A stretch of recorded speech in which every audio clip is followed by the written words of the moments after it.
Hello everyone, how are you all? कैसे हैं आप सब लोग? आई होप आप सब बढ़िया होंगे, अच्छे होंगे।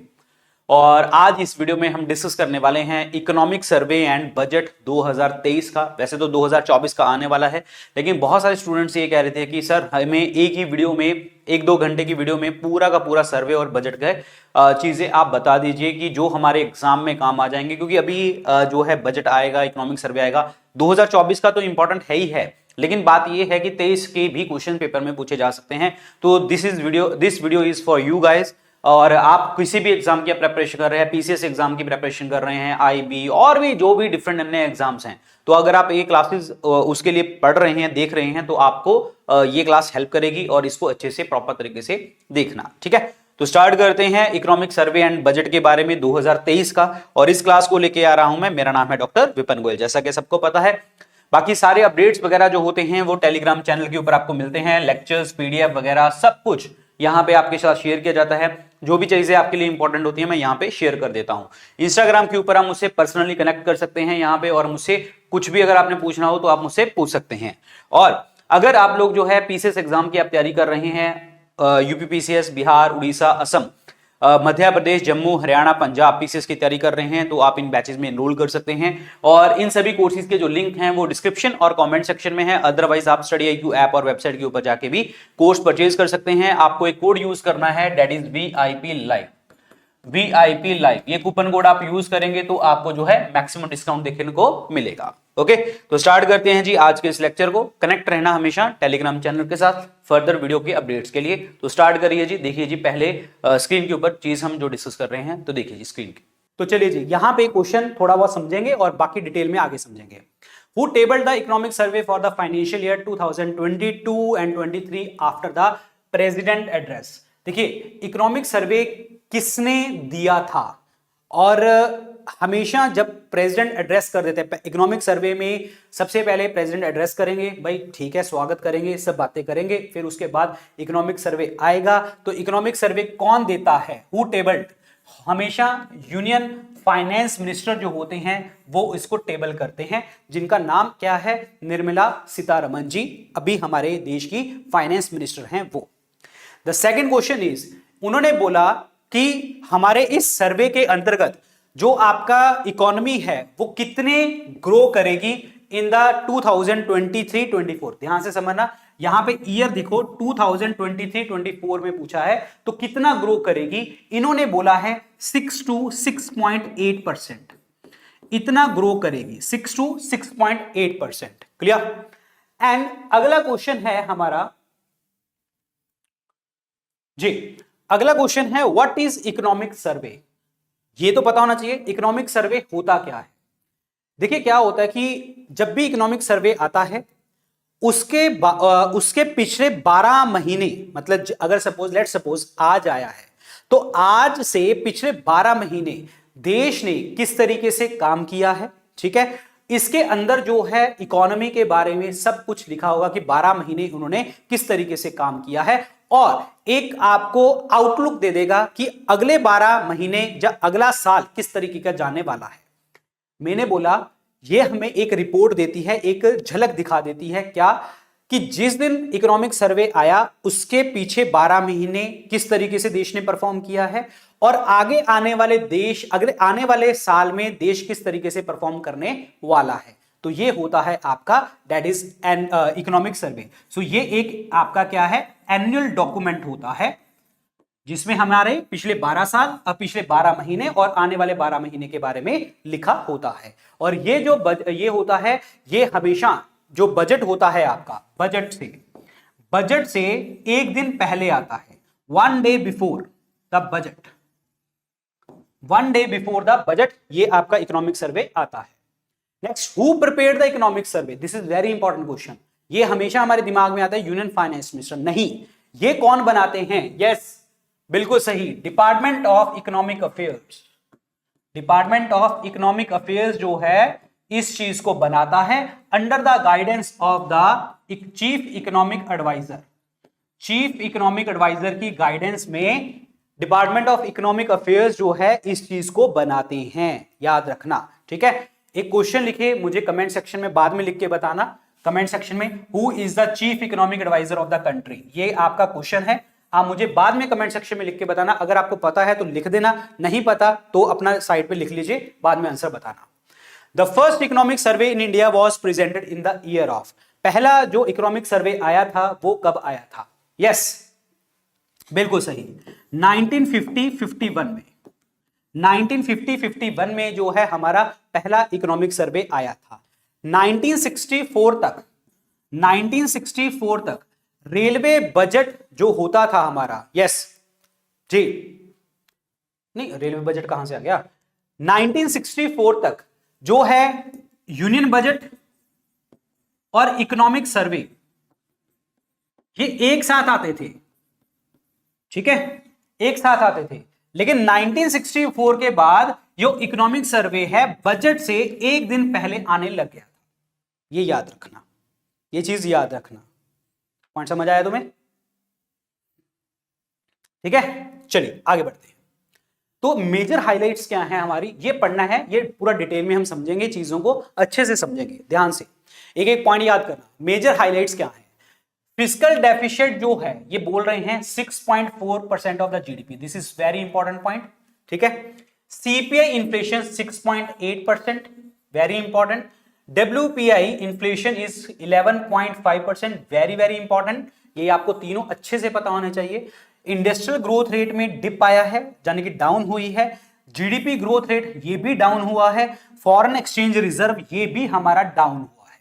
तो ये जो पॉइंट्स हैं ये आपको बाय हार्ट आपको याद होने चाहिए। परसेंटेज यानी कि fiscal deficit is 6.4% of GDP and CPI is the 6.8 and WPI is the 11.5% of the GDP. Clear? अब ये होते क्या हैं, क्या होता है फिस्कल डेफिसिट, क्या होता है सीपीआई, क्या होता है ये WPI, क्या होती हैं चीजें, ये पहले समझते हैं। The number one is the what is the आपका फिस्कल डेफिसिट। देखिए फिस्कल डेफिसिट का मतलब क्या होता है, जितना टोटल गवर्नमेंट ने खर्चा किया, समझ के चलो, जितना गवर्नमेंट ने खर्चा किया उसको माइनस कर दो जितना गवर्नमेंट के पास टोटल पैसा आया था, कहीं से भी आया था, चाहे वो टैक्स से आया है, चाहे वो नॉन टैक्स से आया है, चाहे हमने मतलब जो है मतलब रेवेन्यू कहां से आया है, जो भी चीजें हैं, कैपिटल रिसीट्स हैं या कुछ भी है, सब कुछ इसमें आ जाएगा। पॉइंट समझ आया? दैट मींस गवर्नमेंट का टोटल खर्चा जितना हुआ है उसको माइनस कर दो, गवर्नमेंट के पास टोटल पैसे आए। लेकिन इसमें हमने वो पैसे इंक्लूड नहीं करने जो गवर्नमेंट ने कहीं से उधार मांग रखे होंगे। समझ के चलो, मैं बहुत देसी लैंग्वेज में, बहुत आम भाषा में आपको समझाऊंगा मतलब क्या होता है, ताकि आपको चीजें समझ आ जाए। ठीक है, कहने का मतलब ये है कि गवर्नमेंट का टोटल खर्चा माइनस टोटल कितना पैसा आया है उसको माइनस कर दो, ठीक है, और वो हमारा डेफिसिट निकल आएगा, कितना हमारे घाटा पड़ा। और इसमें हमने वो पैसा नहीं लेके आना, क्योंकि जब हम कह रहे हैं ना गवर्नमेंट के पास पैसा आया, हमने वो पैसा इसमें इंक्लूड नहीं करना जो हमें गवर्नमेंट कहीं दूसरी कंट्री से उधार मांगती है, IMF से उधार मांगती है, वो पैसा नहीं लेके आना। इसका मतलब अगर फिस्कल डेफिसिट ये होता है तो इसका मतलब ये हो गया ना, हमें ये पता लग जाएगा गवर्नमेंट को पैसे की कितनी जरूरत है। इसका मतलब ये पता लग जाएगा कि गवर्नमेंट कितना उधार मांग रही है, कहीं से भी कितना उधार मांग रही है। तो it is the indication of the government borrowing. ये इंडिकेशन किसकी होती है कि गवर्नमेंट कहां से पैसा उधार मांगती है। ये होता है आपका फिस्कल डेफिसिट। क्लियर हो गया तुम्हें? जो कि इन्होंने बोला है 6.8% की इन्होंने बात करी है यहां पे। क्लियर? यहां पे देखो 6.4% ऑफ द जीडीपी की बात करी है ये। ठीक है, तो ये वाला पार्ट आपका आ जाता है आपका फिस्कल डेफिसिट, जिसे हम राजकोषीय घाटे के नाम से हम जानते हैं। The second one is the CPI, consumer price index. Consumer का मतलब हम लोग, जो हम कंज्यूम करते हैं, हम लाइट कंज्यूम करते हैं, घर लैंड है हमारे पास, घर का चूल्हा बर्तन सब कुछ चीजें हैं, खाना खा रहे हैं, ये जो कंजम्पशन की चीजें हैं, डेली बेसिस की जो चीजें हैं, वो हम इसके अंदर इंक्लूड करते हैं। वो चीजों के प्राइस अप हुए, डाउन हुए, किस तरीके की चीजें हुई, that is called consumer price index. CPI word use करते हैं।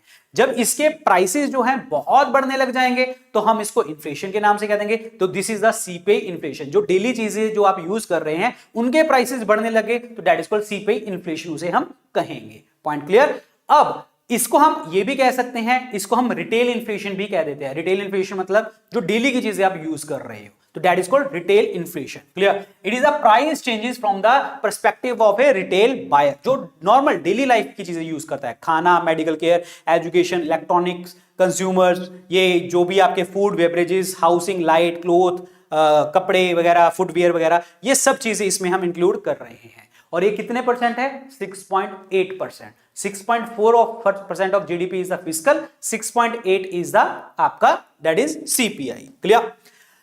और अगला है WPI, wholesale price index. Wholesale का मतलब क्या है? जैसे मैंने आपको बोला कि भाई मुझे अगर जाके एक रोटी खानी है, बाजार से मुझे आटा लेके आना है, आटे के भाव बढ़ गए तो मैं सीपीआई में इंक्लूड करूंगा।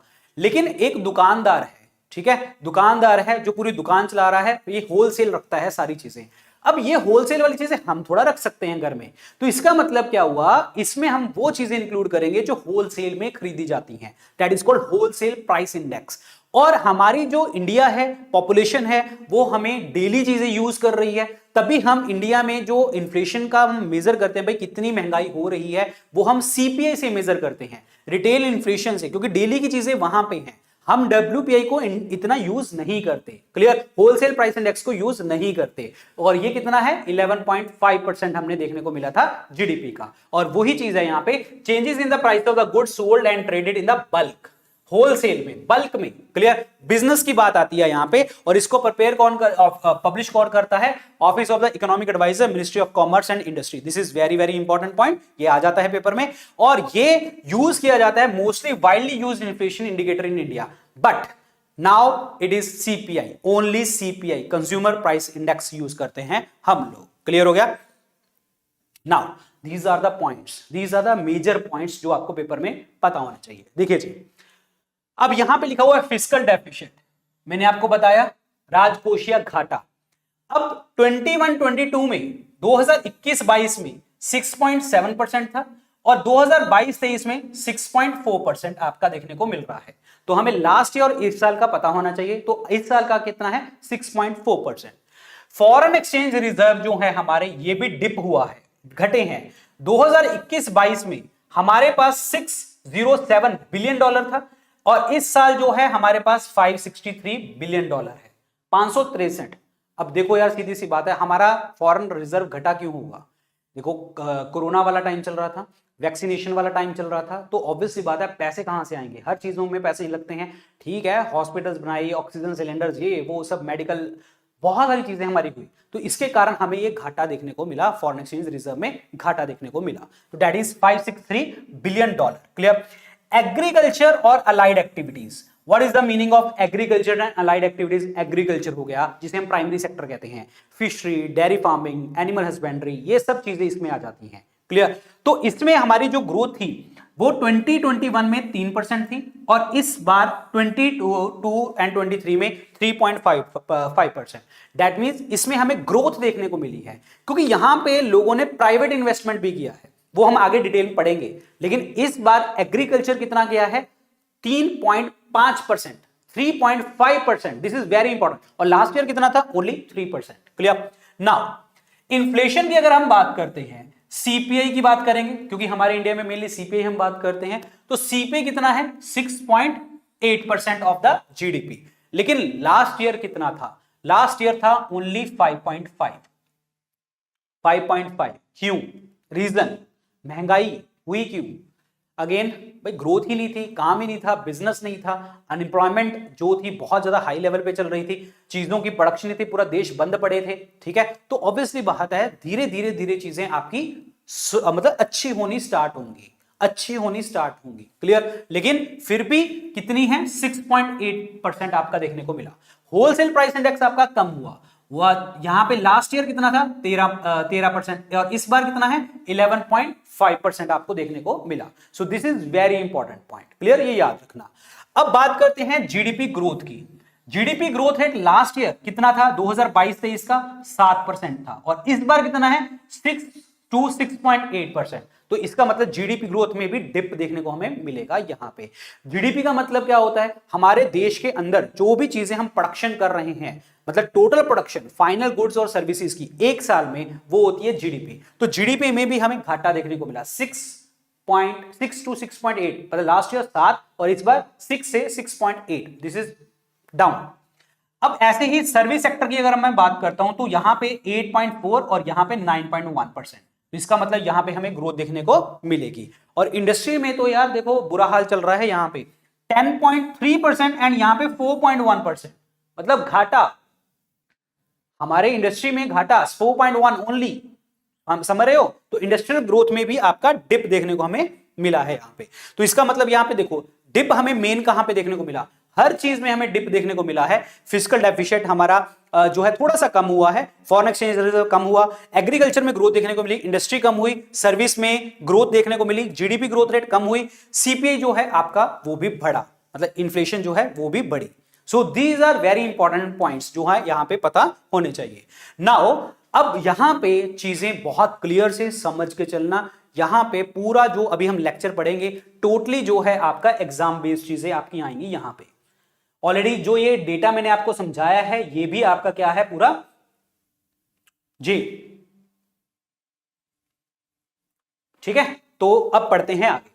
देखिए जी, जीडीपी ग्रोथ इन्होंने बोला फाइनेंशियल ईयर 23 में क्या कह रहे थे कि 7% देखने को हमें मिलेगी, लेकिन 8.7% जो है आपको किस में देखने को मिली, प्रीवियस फाइनेंशियल ईयर में, फाइनेंशियल ईयर 22 में हमें कितनी 8.7% देखने को मिली। लेकिन ये बोल रहे हैं फाइनेंशियल ईयर 24 में कितनी होगी, तो that is in the range of 6 to 6.8। तो वैसे तो आपको एग्जामिनर यही पूछेगा, लेकिन पूछने को कुछ भी पूछ सकता है। लास्ट ईयर 7% और एक्सपेक्टेड जो थी आपकी, आई मीन एक्सपेक्टेड थी आपकी दैट इज 7%, लेकिन प्रीवियस फाइनेंशियल ईयर में 8.7 एंड फाइनेंशियल ईयर 24 में कितनी बोल रहा है 6 to 6.8। This is important question, clear. Inflation देखो, अब इन्फ्लेशन में क्या हुआ था, हमने बात करी थी, इन्फ्लेशन आपका बढ़ा था 6.8 तक चला गया था, लेकिन यहां पे एक बात क्या कर रहा है 2022 में during the first phase January to April, जनवरी से अप्रैल में इन्फ्लेशन जो है 7.8% चली गई थी। क्यों चली गई थी, क्योंकि रशिया और यूक्रेन की वॉर चल रही थी और हमारे पूरे वर्ल्ड में शॉर्टेज चल रही थी, shortage crop shortage due to the heat waves in some part of the country. एक तो लड़ाई चल रही है, ठीक है, लड़ाई भी चल रही है और हीट वेव्स के कारण भी मतलब जो है दिक्कतें चल रही हैं, जिसके कारण जो है हमें इन्फ्लेशन देखने को मिलेगा, एग्रीकल्चर के ऊपर डिप देखने को भी आपको मिलेगा यहां पे। और हाउएवर कहीं ना कहीं आरबीआई ने इसको डाउन लेके आए, 5.7% जो है दिसंबर तक इन्होंने किया, आरबीआई ने इसको डाउन किया 5.7% तक। This is important question, clear. Now agriculture sector, agriculture sector की बात करें, एवरेज एनुअल ग्रोथ रेट जो है कितना था हमारा 4.6% ओवर द लास्ट 6 ईयर, मतलब लास्ट 6 सालों में हमने इतनी ग्रोथ करी एग्रीकल्चर सेक्टर में। एक्सपोर्ट हमने बढ़ाया कितना 50.2 बिलियन डॉलर हमने इतना जो है एक्सपोर्ट किया, बाहर चीजें इनकी भेजी हमने। प्राइवेट इन्वेस्टमेंट हमारे भारत देश में इंक्रीज हुई, ठीक है। अब प्राइवेट इन्वेस्टमेंट कितनी इंक्रीज हुई 9.3%, वेरी इंपॉर्टेंट पॉइंट, 9.3% जो है हमारी प्राइवेट इन्वेस्टमेंट यहां पे बढ़ी। यहां पे जो है इंस्टीट्यूशनल क्रेडिट भी बढ़ा एग्रीकल्चर सेक्टर में, और यहां पे हमने 18.6 लाख करोड़ का जो है हमने यहां पे लोगों को पैसे दिए, मतलब 18.6 लाख करोड़ रुपए जो है हमने लोन दिए, क्रेडिट दिए। तो प्राइवेट इन्वेस्टमेंट भी होगी 9.3% बढ़ गई, ठीक है, हमने लोन भी दे दिए और प्लस ग्रोथ रेट भी बढ़ रही है, हमने एक्सपोर्ट भी कर रहे हैं, 50.2 बिलियन डॉलर का एक्सपोर्ट कर रहे हैं। तो ऑब्वियसली बात है एग्रीकल्चर में हमें वृद्धि देखने को मिलेगी। फूड ग्रेन की प्रोडक्शन जो है हमारी 2021-22 की कितनी रही 315.7 million ton. This is again important question जो पेपर में पूछा जा सकता है तुमसे, क्लियर। और 2023 का जो साल है वो इंटरनेशनल ईयर ऑफ मिलेट्स भी घोषित हमने किया। So these are very important facts जो पेपर में पूछे जा सकते हैं। ग्रोथ पूछी जा सकती है, एक्सपोर्ट पूछा जा सकता है, कितनी आपकी जो हमारी प्रोडक्शन है फूड ग्रेन्स की वो कितनी थी, वगैरह वगैरह करके पेपर में आ सकती हैं चीजें। Now is MSMEs, micro small medium enterprises. हमारे देश की अगर मैं बात करूं 40% जो जीडीपी है और 45% लोग जो काम करते हैं वो एमएसएमईज में काम करते हैं, माइक्रो स्मॉल मीडियम एंटरप्राइजेस में काम करते हैं। तो this is very very important question, clear. और यहां पे हमने उनको जो लोन दिया है, अब एक चीज बताओ, मैंने आपको बोला था स्टार्टिंग में बोला था हमने प्रायोरिटी सेक्टर लेंडिंग होता है एक वर्ड, प्रायोरिटी सेक्टर लेंडिंग, जिसमें हमारा एग्रीकल्चर भी आता है, उसमें हमारे एमएसएमईज भी आते हैं, एजुकेशन भी आता है, ये सब चीजें आती हैं इसमें। तो हम प्रायोरिटी सेक्टर लैंडिंग में पैसा ज्यादा देंगे, क्योंकि हमने एग्रीकल्चर में पढ़ा 18.6 लाख करोड़ रुपए हमने एग्रीकल्चर को दिया, जिसमें एग्रीकल्चर की ग्रोथ भी देखने को मिली। तो हम ये क्रेडिट एमएसएमईज को भी दे रहे हैं, क्योंकि वो भी प्रायोरिटी में है हमारे, क्योंकि हमारे देश की 40% जो जीडीपी है वो इसके ऊपर है, 45% इंप्लॉयमेंट जो है वो भी इसके ऊपर है। So these are very important, clear. तो क्रेडिट भी हमारा यहां पे कितना हुआ, डबल डिजिट ग्रोथ में, डबल डिजिट में चला गया। That means 30% since January 2022। Very important point, 30% increase हुआ क्रेडिट हमारा, very very important point, clear. India के जो इलेक्ट्रॉनिक्स का एक्सपोर्ट है वो भी 3 गुना बढ़ गया, 3 फोल्ड, 3 गुना बढ़ गया। मतलब पहले हम करते थे 4.4 बिलियन डॉलर का यूएस डील करते थे, अब कितना कर रहे हैं, 11.6 बिलियन डॉलर। हाँ, हमें ये फिगर्स नहीं पता होनी चाहिए, एग्रीकल्चर वाली फिगर्स हमें पता होनी चाहिए, ठीक है, बट हाँ ये पता होना चाहिए एक्सपोर्ट हमारा 3 गुना बढ़ गया। किसका, दैट इज द आपका इलेक्ट्रॉनिक्स का। और इंडिया जो है second largest mobile phone manufacturing globally, मतलब इंडिया में जितने भी आपके जो फोन बने हैं, जो इलेक्ट्रॉनिक्स की चीजें बनी हैं, वो इंडिया दूसरे नंबर पे पहुंच गया इलेक्ट्रॉनिक्स के मामले में। और एफडीआई जो है हमारा फार्मा इंडस्ट्री में, एफडीआई का मतलब क्या होता है, फॉरेन डायरेक्ट इन्वेस्टमेंट, जो देश में बाहर से लोग पैसा इन्वेस्ट करने आते हैं लंबे लंबे समय के लिए। तो फार्मा इंडस्ट्री में इंडिया में यहां पे क्या हुआ, पैसा 4 गुना बढ़ गया, 4 टाइम्स। अब देखो 4 टाइम्स क्यों बढ़ेगा, फार्मा में ही क्यों बढ़ रहा है, यहां पे 4 गुना क्यों बढ़ रहा है। ठीक है, ग्रोथ है, सब चीजें हैं, लेकिन अगेन आपको मैंने बताया ना कि जो एक कोविड के कारण चीजें देखने को आपको मिली, और हमने हेल्थ सेक्टर की तरफ थोड़ा सा ध्यान देना भी स्टार्ट किया, ज्यादा ध्यान देना स्टार्ट किया। तो यहां पे एफडीआई जो है 4 गुना बढ़ गई फार्मा इंडस्ट्री में। This is very very important point, clear,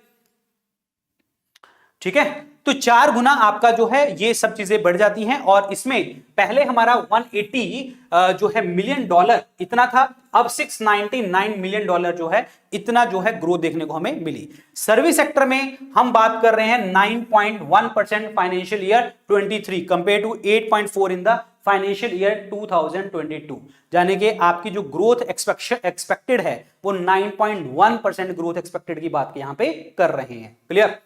देखो मैं तुम्हें एक चीज बता दूं, ये ना फालतू की जो बातें आप कर रहे हैं ना, ये बच्चा हमेशा फालतू की बात करता है, ठीक है, कि इतना सारा पढ़ना है, उतना सारा पढ़ना है, ये भी पढ़ना है, वो भी पढ़ना है। हाँ पढ़ना है, तुम्हें समझ नहीं आता तो गवर्नमेंट एग्जाम की तैयारी कर रहा है, समझ नहीं आता तुम्हें, तुमसे पूछ लिया जाएगी फार्मा इंडस्ट्री में कितनी ग्रोथ हुई है, ठीक है, वहां पे देखते रहना, इधर उधर से देखते रहना कौन क्या टिक टिक कर रहा है।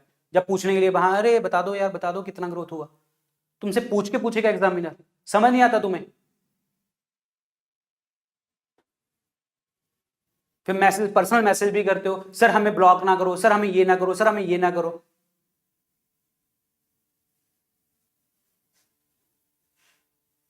तो यहां पे सर्विस सेक्टर कितना ग्रो किया हमारा, 9.1%। पढ़ लिया करो थोड़ा सा, मैं इस पे टाइम लगा रहा हूं तो मतलब मेरे को क्या फायदा इस चीज में, नहीं पढ़ा था मैंने पढ़ाना भी नहीं था। तुम लोगों के मैसेज आ रहे थे, सर इकोनॉमिक सर्वे और बजट के क्वेश्चन भी करवा देना, अच्छे से करवा देना। सर नहीं हमें पढ़ना आपसे ही है, सर हमें आपका पढ़ना अच्छा लगता है, तो मैं तभी तो करवा रहा हूं ये चीजें। पढ़ लो अब जो मैं करवा रहा हूं तुम्हें, और तुम्हें बता भी रहा हूं किस तरीके से क्वेश्चन पूछा जाएगा यहां से। सो 9.1% जो है आपका सर्विस सेक्टर जो है एक्सपेक्टेड किया जा रहा है कि ग्रो करेगा। कैपिटल एक्सपेंडिचर जो है आपका सेंट्रल गवर्नमेंट का वो 63.4% जो है आपका पहले 8 मंथ में इंक्रीज हुआ कैपिटल एक्सपेंडिचर। अब बात करते हैं कैपिटल एक्सपेंडिचर क्या होगा। गवर्नमेंट ने मशीनरीज, जो लॉन्ग टर्म प्रोजेक्ट्स होते हैं आपके, वहां पे पैसा खर्च करना स्टार्ट किया। सो ऑब्वियसली बात है, कैपिटल मतलब मशीन्स के ऊपर खर्चा करना स्टार्ट किया, मैन्युफैक्चरिंग के ऊपर पैसा खर्च करना स्टार्ट किया। तो these are very very important point, clear, समझ आया तुम्हें। सो मैं तुम्हें एक चीज बता देता हूं, this is my last class. मैंने बजट के क्वेश्चन नहीं करवाने, मैं बजट नहीं करवाऊंगा तुम्हें, ठीक है। तुम लोगों को इतनी दिक्कत आ रही है ना कि हाँ इकोनॉमिक सर्विसर ने क्यों करवा दिया, मैं नहीं करवा रहा बजट के क्वेश्चन। जान लगा लेना, जोर लगा लेना, कुछ भी कर लेना, तुम लोग, नहीं करवा रहा मैं बजट के क्वेश्चन, ठीक है। चलो एक्सटर्नल सेक्टर की बात करें, जाओ तुम, जिन्होंने नहीं पढ़ना तुम जाओ यहां से। External sector, the growth of the exports. Exports जो है ऑब्वियसली बात है, मैंने तुम्हें बोला था एग्रीकल्चर बढ़ा हमारा, 50.2 बिलियन डॉलर अभी हमने बात करी थी। एक्सपोर्ट एग्रीकल्चर का बढ़ा, ठीक है। और यहां पे हमने बात करी थी, हमने इलेक्ट्रॉनिक्स भी भेजे, पॉइंट समझ आया। इलेक्ट्रॉनिक्स को भी आगे किया हमने। इलेक्ट्रॉनिक्स के मामले में तो हम सेकंड नंबर पे आगे, प्रोडक्शन के मामले में, पॉइंट समझ आया तुम्हें। तो these are very important point. So इसका मतलब क्या हुआ, हमारा एक्सटर्नल सेक्टर तो ग्रो कर रहा है, हम बिजनेस कर रहे हैं, एक्सपोर्ट बढ़ा रहे हैं, और यहां पे मॉडरेट हो गया, सेकेंड हाफ में मॉडरेट हो गया। सबसे ज्यादा इंडिया ने जो एक्सपोर्ट किया वो किसको किया, ब्राजील को, साउथ अफ्रीका को एंड सऊदी अरेबिया को। सो this is very very important point, clear, ये याद रखना। सो पेपर में पूछा जा सकता है आपसे कि हम एक्सपेक्टेशन जो कर रहे हैं आपका सबसे ज्यादा सेल करने की, एक्सपोर्ट करने की, वो कहां पे, तो Brazil, South Africa and Saudi Arabia. तो this is very very important point, clear, ये याद रखना। इंडिया का current account deficit, current account balance, very important question, very very important question. Current account balance जो है इंडिया का, record कितना हुआ है, deficit of $36.4 billion, that is 4.4% of GDP in the second quarter of the financial year 23, in contrast to deficit of $9.7 billion, 1.3% in the quarter 2 of the financial year 22। तो इसका मतलब क्या हुआ कि हमारा जो करंट अकाउंट डेफिसिट है वो बढ़ रहा है। 9.7% जो है पहले फिस्कल ईयर, पहले हमारे क्वार्टर में था, अब कितने में हो रहा है, 36.4%। दैट मींस अगले क्वार्टर में आपका इतना डेफिसिट हो गया। एक्सपोर्ट अगर हम कर रहे हैं, नो डाउट हम एक्सपोर्ट कर रहे हैं, लेकिन हमें इंपोर्ट भी करना है। एक्सपोर्ट कर रहे हैं, ग्रोथ कर रहे हैं, सब कुछ ठीक है, लेकिन हम इंपोर्ट भी कर रहे हैं, जिसके कारण हमारा करंट अकाउंट डेफिसिट बढ़ रहा है। अब करंट अकाउंट डेफिसिट होता क्या है, इंपोर्ट माइनस एक्सपोर्ट। इसका मतलब क्या हुआ, हमारे देश में इंपोर्ट हम ज्यादा चीजें कर रहे हैं, एक्सपोर्ट हम उसके लेवल से कम कर रहे हैं। तो 36.4 billion dollar, that means 4.4% of the GDP, ये हमने सेकंड क्वार्टर में देखा। तो this is very very important point, clear, याद रखना। ये क्वेश्चन बहुत इंपॉर्टेंट है, ये बहुत इंपॉर्टेंट है। India is the largest recipient of the remittances in the world, receiving $100 billion in the 2022। आपसे पूछा जाएगा रेमिटेंसेस कितने लिए, $100 बिलियन 2022 में, और इंडिया लार्जेस्ट सोर्स है, लार्जेस्ट मतलब इंडिया के पास पैसा जो आ रहा है रेमिटेंसेस से, बहुत पैसा आ रहा है। अब रेमिटेंसेस होते क्या हैं ये आपको पता होना चाहिए। लाइक फॉर एग्जांपल, मैं इंडिया में रहता हूं, मेरी फैमिली यूएस में रहती है, ठीक है, मेरी फैमिली ने मुझे कुछ गिफ्ट भेज दिया, इंडिया में भेज दिया, ठीक है, जब कुछ भी तरह से गिफ्ट मुझे सेंड करी आ रहे हैं, तो मतलब वो देश के अंदर रेमिटेंसेस होते हैं, वो उसको हम देश के रेमिटेंसेस कहते हैं, उसको हम नेशनल इनकम में काउंट नहीं करते, नेशनल इनकम में काउंट नहीं होते, वो gift is not included in the national income, तो वो नेशनल इनकम का पार्ट नहीं है। अगर किसी ने मुझे गिफ्ट कर दिया तो इसका मतलब that is not the part of the national income, point समझ आया। और बाहर से किसी ने भेजा मुझे, बाहर से फॉरेन कंट्री से आया, वो हम बात कर रहे हैं, ठीक है। तो दैट इंडिया उसका लार्जेस्ट सोर्स है, $100 बिलियन, इतना $100 बिलियन पैसा आया हमारे इंडिया में 2022 में एज ए गिफ्ट के तौर पे, ऐसे नहीं वो फैमिली फ्रेंड्स वगैरह वो वाली चीजों में, ठीक है, $100 बिलियन। अगर 2022 की बात करूं, इंडिया का जो रिजर्व है वो $563 बिलियन आपका देखने को मिला था, और स्टार्टिंग में हमने बात करी थी कितना था, 604 ना, स्टार्टिंग में हमने बात करी थी, that was 604। One second, starting में हमने बात करी थी, दैट वाज 604 ना, दिखा दूं एक बार, यार क्या हो गया ये, हाँ 604 था, 607। अरे लास्ट ईयर हमारा जो फॉरेन एक्सचेंज रिजर्व था वो था 607, और इस बार कितना है रिजर्व हमारा, 563 जो billion dollar. This is important question, clear. तो ये पेपर में इस तरीके से क्वेश्चन पूछे जाते हैं आपसे। नाउ ये है आपका फॉरेन रिजर्व का, रेमिटेंसेस में ध्यान रखना इंडिया सबसे आगे रहा है, लार्जेस्ट सोर्स है। करंट अकाउंट डेफिसिट जो है आपका बढ़ता चला जा रहा है, अभी हमने बात करी थी 4.4% ऑफ द जीडीपी हमने बात करी थी, और हमने बात करी थी जो है that is 34 billion dollar, 36.4 sorry 36.4 billion dollar, मतलब इतना ज्यादा जो सेकंड क्वार्टर में इतना ज्यादा हमने देखने को मिला, तो that is current account deficit. एक क्वेश्चन और याद कीजिए, जब कंट्री को दो घाटे पड़ रहे हो, करंट अकाउंट डेफिसिट आपको पड़ रहा है 4.4% ऑफ द जीडीपी, जो सेकंड क्वार्टर में, ठीक है, सेकंड क्वार्टर में हमें पड़ रहा है। और हमें फिस्कल डेफिसिट कितना पड़ रहा था?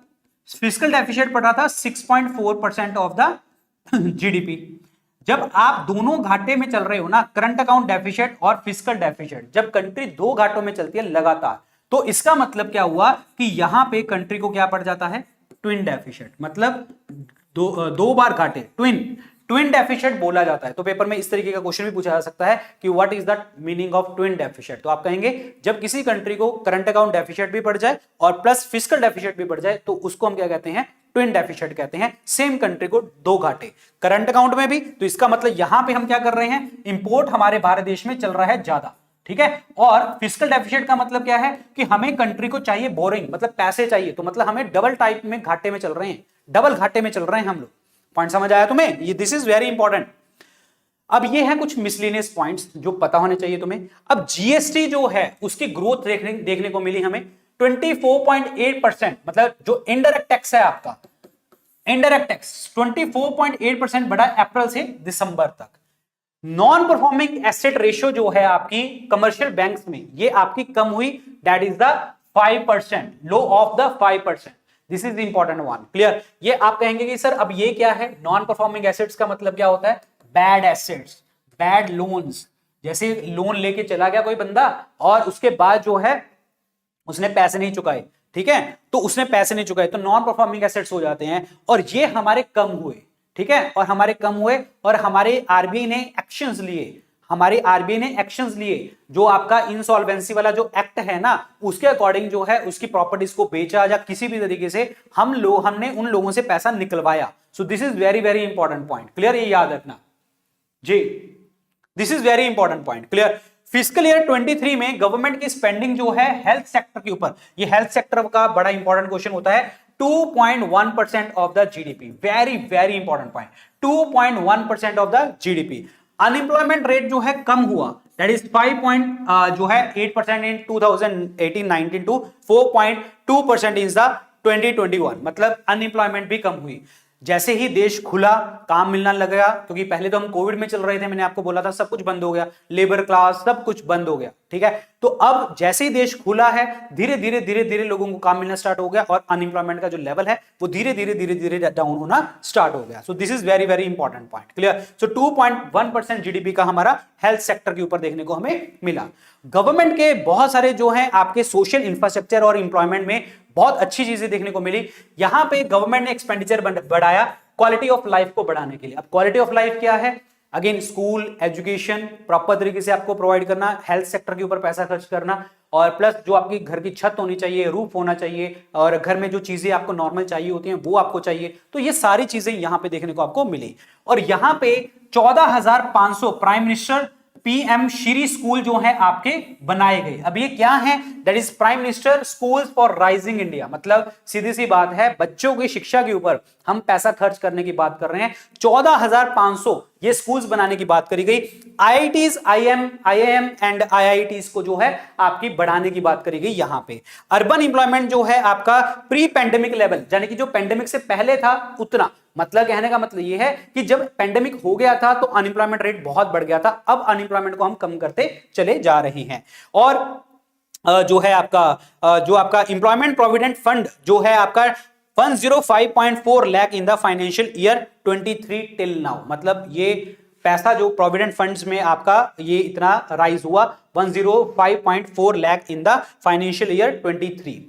और एक इस साल जो है हमारा एक चैप्टर ऐड हुआ था क्लाइमेट चेंज का, ठीक है। तो क्लाइमेट चेंज में इंडिया जो टारगेट कर रहा है नेट एमिशन जीरो का, कि हम बिल्कुल जीरो एमिशन पे आ जाएंगे 2070 तक, इन्होंने बात करी है। पॉइंट समझ आया आप लोगों को जी? 2070 तक। और इन्होंने प्लस ये भी बोला है कि 45% ऑफ द जीडीपी, मतलब हम इसकी कमी कर देंगे 45% of the GDP by the 2045, 2045 तक, एक सेकंड सॉरी,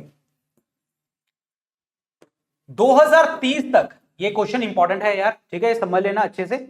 देखो नेट एमिशन का मतलब क्या है कि भाई ये पोल्यूशन वगैरह हम नहीं करेंगे, पूरा नेट जीरो कर देंगे। कब? 2070 तक। इन्होंने एक और भी बात करी कि हमने 2030 तक 45% ऑफ द जीडीपी में कटौती के लेके आएंगे, जो एमिशन, जो धुआं ये पोल्यूशन वगैरह करते हैं उसकी कटौती ले आएंगे 45% तक की 2030 तक, लेकिन पूरा कंप्लीटली हम खत्म कर देंगे 2070 तक। इन्होंने बात करी थी। क्लियर? यस, बिल्कुल यार, क्योंकि हम इलेक्ट्रिक पावर के ऊपर आने जा रहे हैं, इलेक्ट्रिक पावर को ज्यादा बढ़ाते चले जा रहे हैं, तो ये चीजें ऑटोमेटिकली ये जो है हम अपनी खत्म करते चले जाएंगे। यस, बहुत बढ़िया। जी जी जी जी, बिल्कुल। सोलर पावर के ऊपर हमने बात करी है, नेशनल ग्रीन हाइड्रोजन मिशन के ऊपर हमने बात करी है। क्लियर? लाइफस्टाइल फॉर एनवायरनमेंट के लिए हमने बात करी है। तो दीज आर द पॉइंट्स जो हमने बातें करी हैं इसके अंदर, यानी कि क्लाइमेट चेंज के लिए। भाई लाइफस्टाइल फॉर एनवायरनमेंट, हमने एनवायरनमेंट के अकॉर्डिंग अपना लाइफस्टाइल जो है अपनाना है। पॉइंट समझ आया? नेशनल ग्रीन हाइड्रोजन मिशन हमने स्टार्ट किया है, जिसमें जो इंडिया का प्लान है इंडिपेंडेंटली एनर्जी को क्रिएट करना 2047 तक। नेशनल हाइड्रोजन मिशन में जो है इंडिपेंडेंटली एनर्जी बनाएंगे 2047 तक, 2047 तक हम एनर्जी इंडिपेंडेंट हो जाएंगे ग्रीन हाइड्रोजन के ऊपर। मतलब हम हाइड्रोजन से एनर्जी पैदा करेंगे। सोलर एनर्जी की बात करी गई है यहां पे हमारे इंडिया में। पॉइंट समझ आया तुम्हें? चलिए गाइस स्टार्ट करते हैं, अब टाइम नहीं लगाएंगे किसी भी चीज में जी। तो अभी स्टार्ट करते हैं, ध्यान से एक एक वर्ड को लेके चलेंगे। मेरे को नहीं पता ये क्लास 1 घंटे की होगी, मुझे नहीं पता इसको आधे घंटे में खत्म करेंगे, मुझे नहीं पता इसको 2 घंटे में खत्म करेंगे, लेकिन हर चीज बड़ी इंपॉर्टेंट चीज है, तो ध्यान से समझ के चलना, ठीक है। तो देखिए जी क्या है, what is union budget. First of all हमारे आर्टिकल 112 जो संविधान का है वो हमारे बजट के बारे में बात करता है, जिसमें हमने क्या लिखा हुआ है, एनुअल फाइनेंशियल स्टेटमेंट। ये हमें क्या पता लगती है, एनुअल फाइनेंशियल स्टेटमेंट, मतलब एक साल का लेखा जोखा, एक साल का वित्तीय प्रमाण जो हमारा स्टेटमेंट है ये इसमें लिखी गई है। और इसमें हमें क्या पता लगते हैं, एस्टिमेटेड रिसीट्स एंड एक्सपेंडिचर। मतलब यहां पे वर्ड इंपॉर्टेंट है एस्टिमेटेड, मतलब हम इसमें एस्टिमेशन से एक डेटा लेते हैं कि हाँ हमारे पास इतना पैसा आया है और हमने इतना पैसा हम खर्च करने वाले हैं, ठीक है। तो ये एक पर्टिकुलर ईयर के लिए एस्टिमेटेड रेवेन्यू और एक्सपेंडिचर के बारे में बात करता है। और यहां पे जो एक्सपेंडिचर्स और जो रिसीट्स होते हैं ये कहां पे हम करते हैं, एक सेकेंड मुझे एक चीज बताओ, ये लाइट कोई दिक्कत तो नहीं कर रही, क्योंकि मुझे ना बोर्ड उधर से लाइट ना बोर्ड पे पड़ रही है, तो ये आई थिंक मुझे लगता है कि तुम्हें कोई दिक्कत तो नहीं कर रही, तो मतलब डल तो नहीं लग रहा, क्योंकि मैं स्क्रीन के ऊपर पढ़ नहीं पा रहा था, तो इसीलिए बंद करें, क्योंकि लंबी क्लास है और थोड़ा सा ये प्लीज मुझे क्लियर कीजिए, ये आपको चीज ठीक है, कोई दिक्कत तो नहीं लग रही, क्लियर है ना। हाँ चलो आगे बढ़ते हैं। तो जो ये रिसीट्स और एक्सपेंडिचर हैं उसको हम 3 पार्ट्स में लेके चलते हैं, 3 पार्ट्स में, जिसमें हमारा 3 फंड आते हैं। एक होता है कंसोलिडेटेड फंड ऑफ इंडिया, एक होता है पब्लिक अकाउंट ऑफ इंडिया, और एक होता है कॉन्टीजेंसी फंड ऑफ इंडिया। जितने भी ये नॉर्मल खर्चे होते हैं वो आपके कंसोलिडेटेड फंड ऑफ इंडिया में आपके डाले और निकाले जाते हैं, और ये आपका आर्टिकल आता है 266(1), ठीक है। पब्लिक अकाउंट ऑफ इंडिया की बात करें तो आर्टिकल 266(2) आता है, और कॉन्टीजेंसी की बात करें, इमरजेंसी वाला जो राष्ट्रपति के पास होता है, वो 267 में देखने को हमें मिलता है। कंसोलिडेटेड फंड ऑफ इंडिया मतलब नॉर्मल जो देश का, ठीक है। चलो कोई ना, मेरे को क्या दिखना है, मेरे को तो तुम क्या देखते हो, मेरे को रोज ही देखते हो, तुम्हें बोर्ड ज्यादा क्लियर होना चाहिए। मैं डार्क दिखता हूं, अच्छा दिख रहा हूं, वो छोड़ो, ठीक है। हमें बोर्ड समझ आना चाहिए और हमें लेक्चर समझ आना चाहिए। तो मैं क्या बात कर रहा था, 3 फंड्स में आता है कंसोलिडेटेड बाई रोज का लेखा जोखा, जो रोज की चीजें चल रही हैं। दूसरा पब्लिक अकाउंट, जिसमें हमारे जैसे हम बात करते हैं ये प्रोविडेंट फंड्स, ये फंड्स, वो फंड्स जो हम बैंक्स के थ्रू करते हैं, डिपॉजिट्स वगैरह की बात करते हैं, तो पब्लिक अकाउंट में आते हैं। And the third one is the आपका contingency fund of India. Contingency का मतलब क्या होता है, कॉन्टीजेंसी का मतलब होता है इमरजेंसी का फंड जो आपके राष्ट्रपति के पास होता है, और इसको बजट को प्रिपेयर कौन करता है, that is department of the economic affairs, जो कि मिनिस्ट्री ऑफ फाइनेंस के अंतर्गत आता है। और इसमें डेटा होता है 1 अप्रैल से 31 मार्च तक का डेटा देखने को हमें मिलता है यहां पे। सो दिस इज वेरी इंपॉर्टेंट, यहां से कोई भी क्वेश्चन पूछा जा सकता है तुमसे। अब बात यहां पे ये होती है कि जब हम एनुअल फाइनेंशियल स्टेटमेंट की बात करते हैं, कि एक साल के लेखे जोखे की बात करते हैं, तो उसमें 2 तरीके के बजट होते हैं। एक होता है रेवेन्यू बजट और एक होता है कैपिटल बजट। ये what is the meaning revenue and capital? Revenue word का मतलब ये होता है कि जहां से हमारा खर्चा आ रहा है, जहां पे हमारा खर्चा जा रहा है, नॉर्मल खर्चा। नॉर्मल खर्चा मतलब जो हमने कहां से लिया और फिर हमने वही पैसा खर्च कर दिया।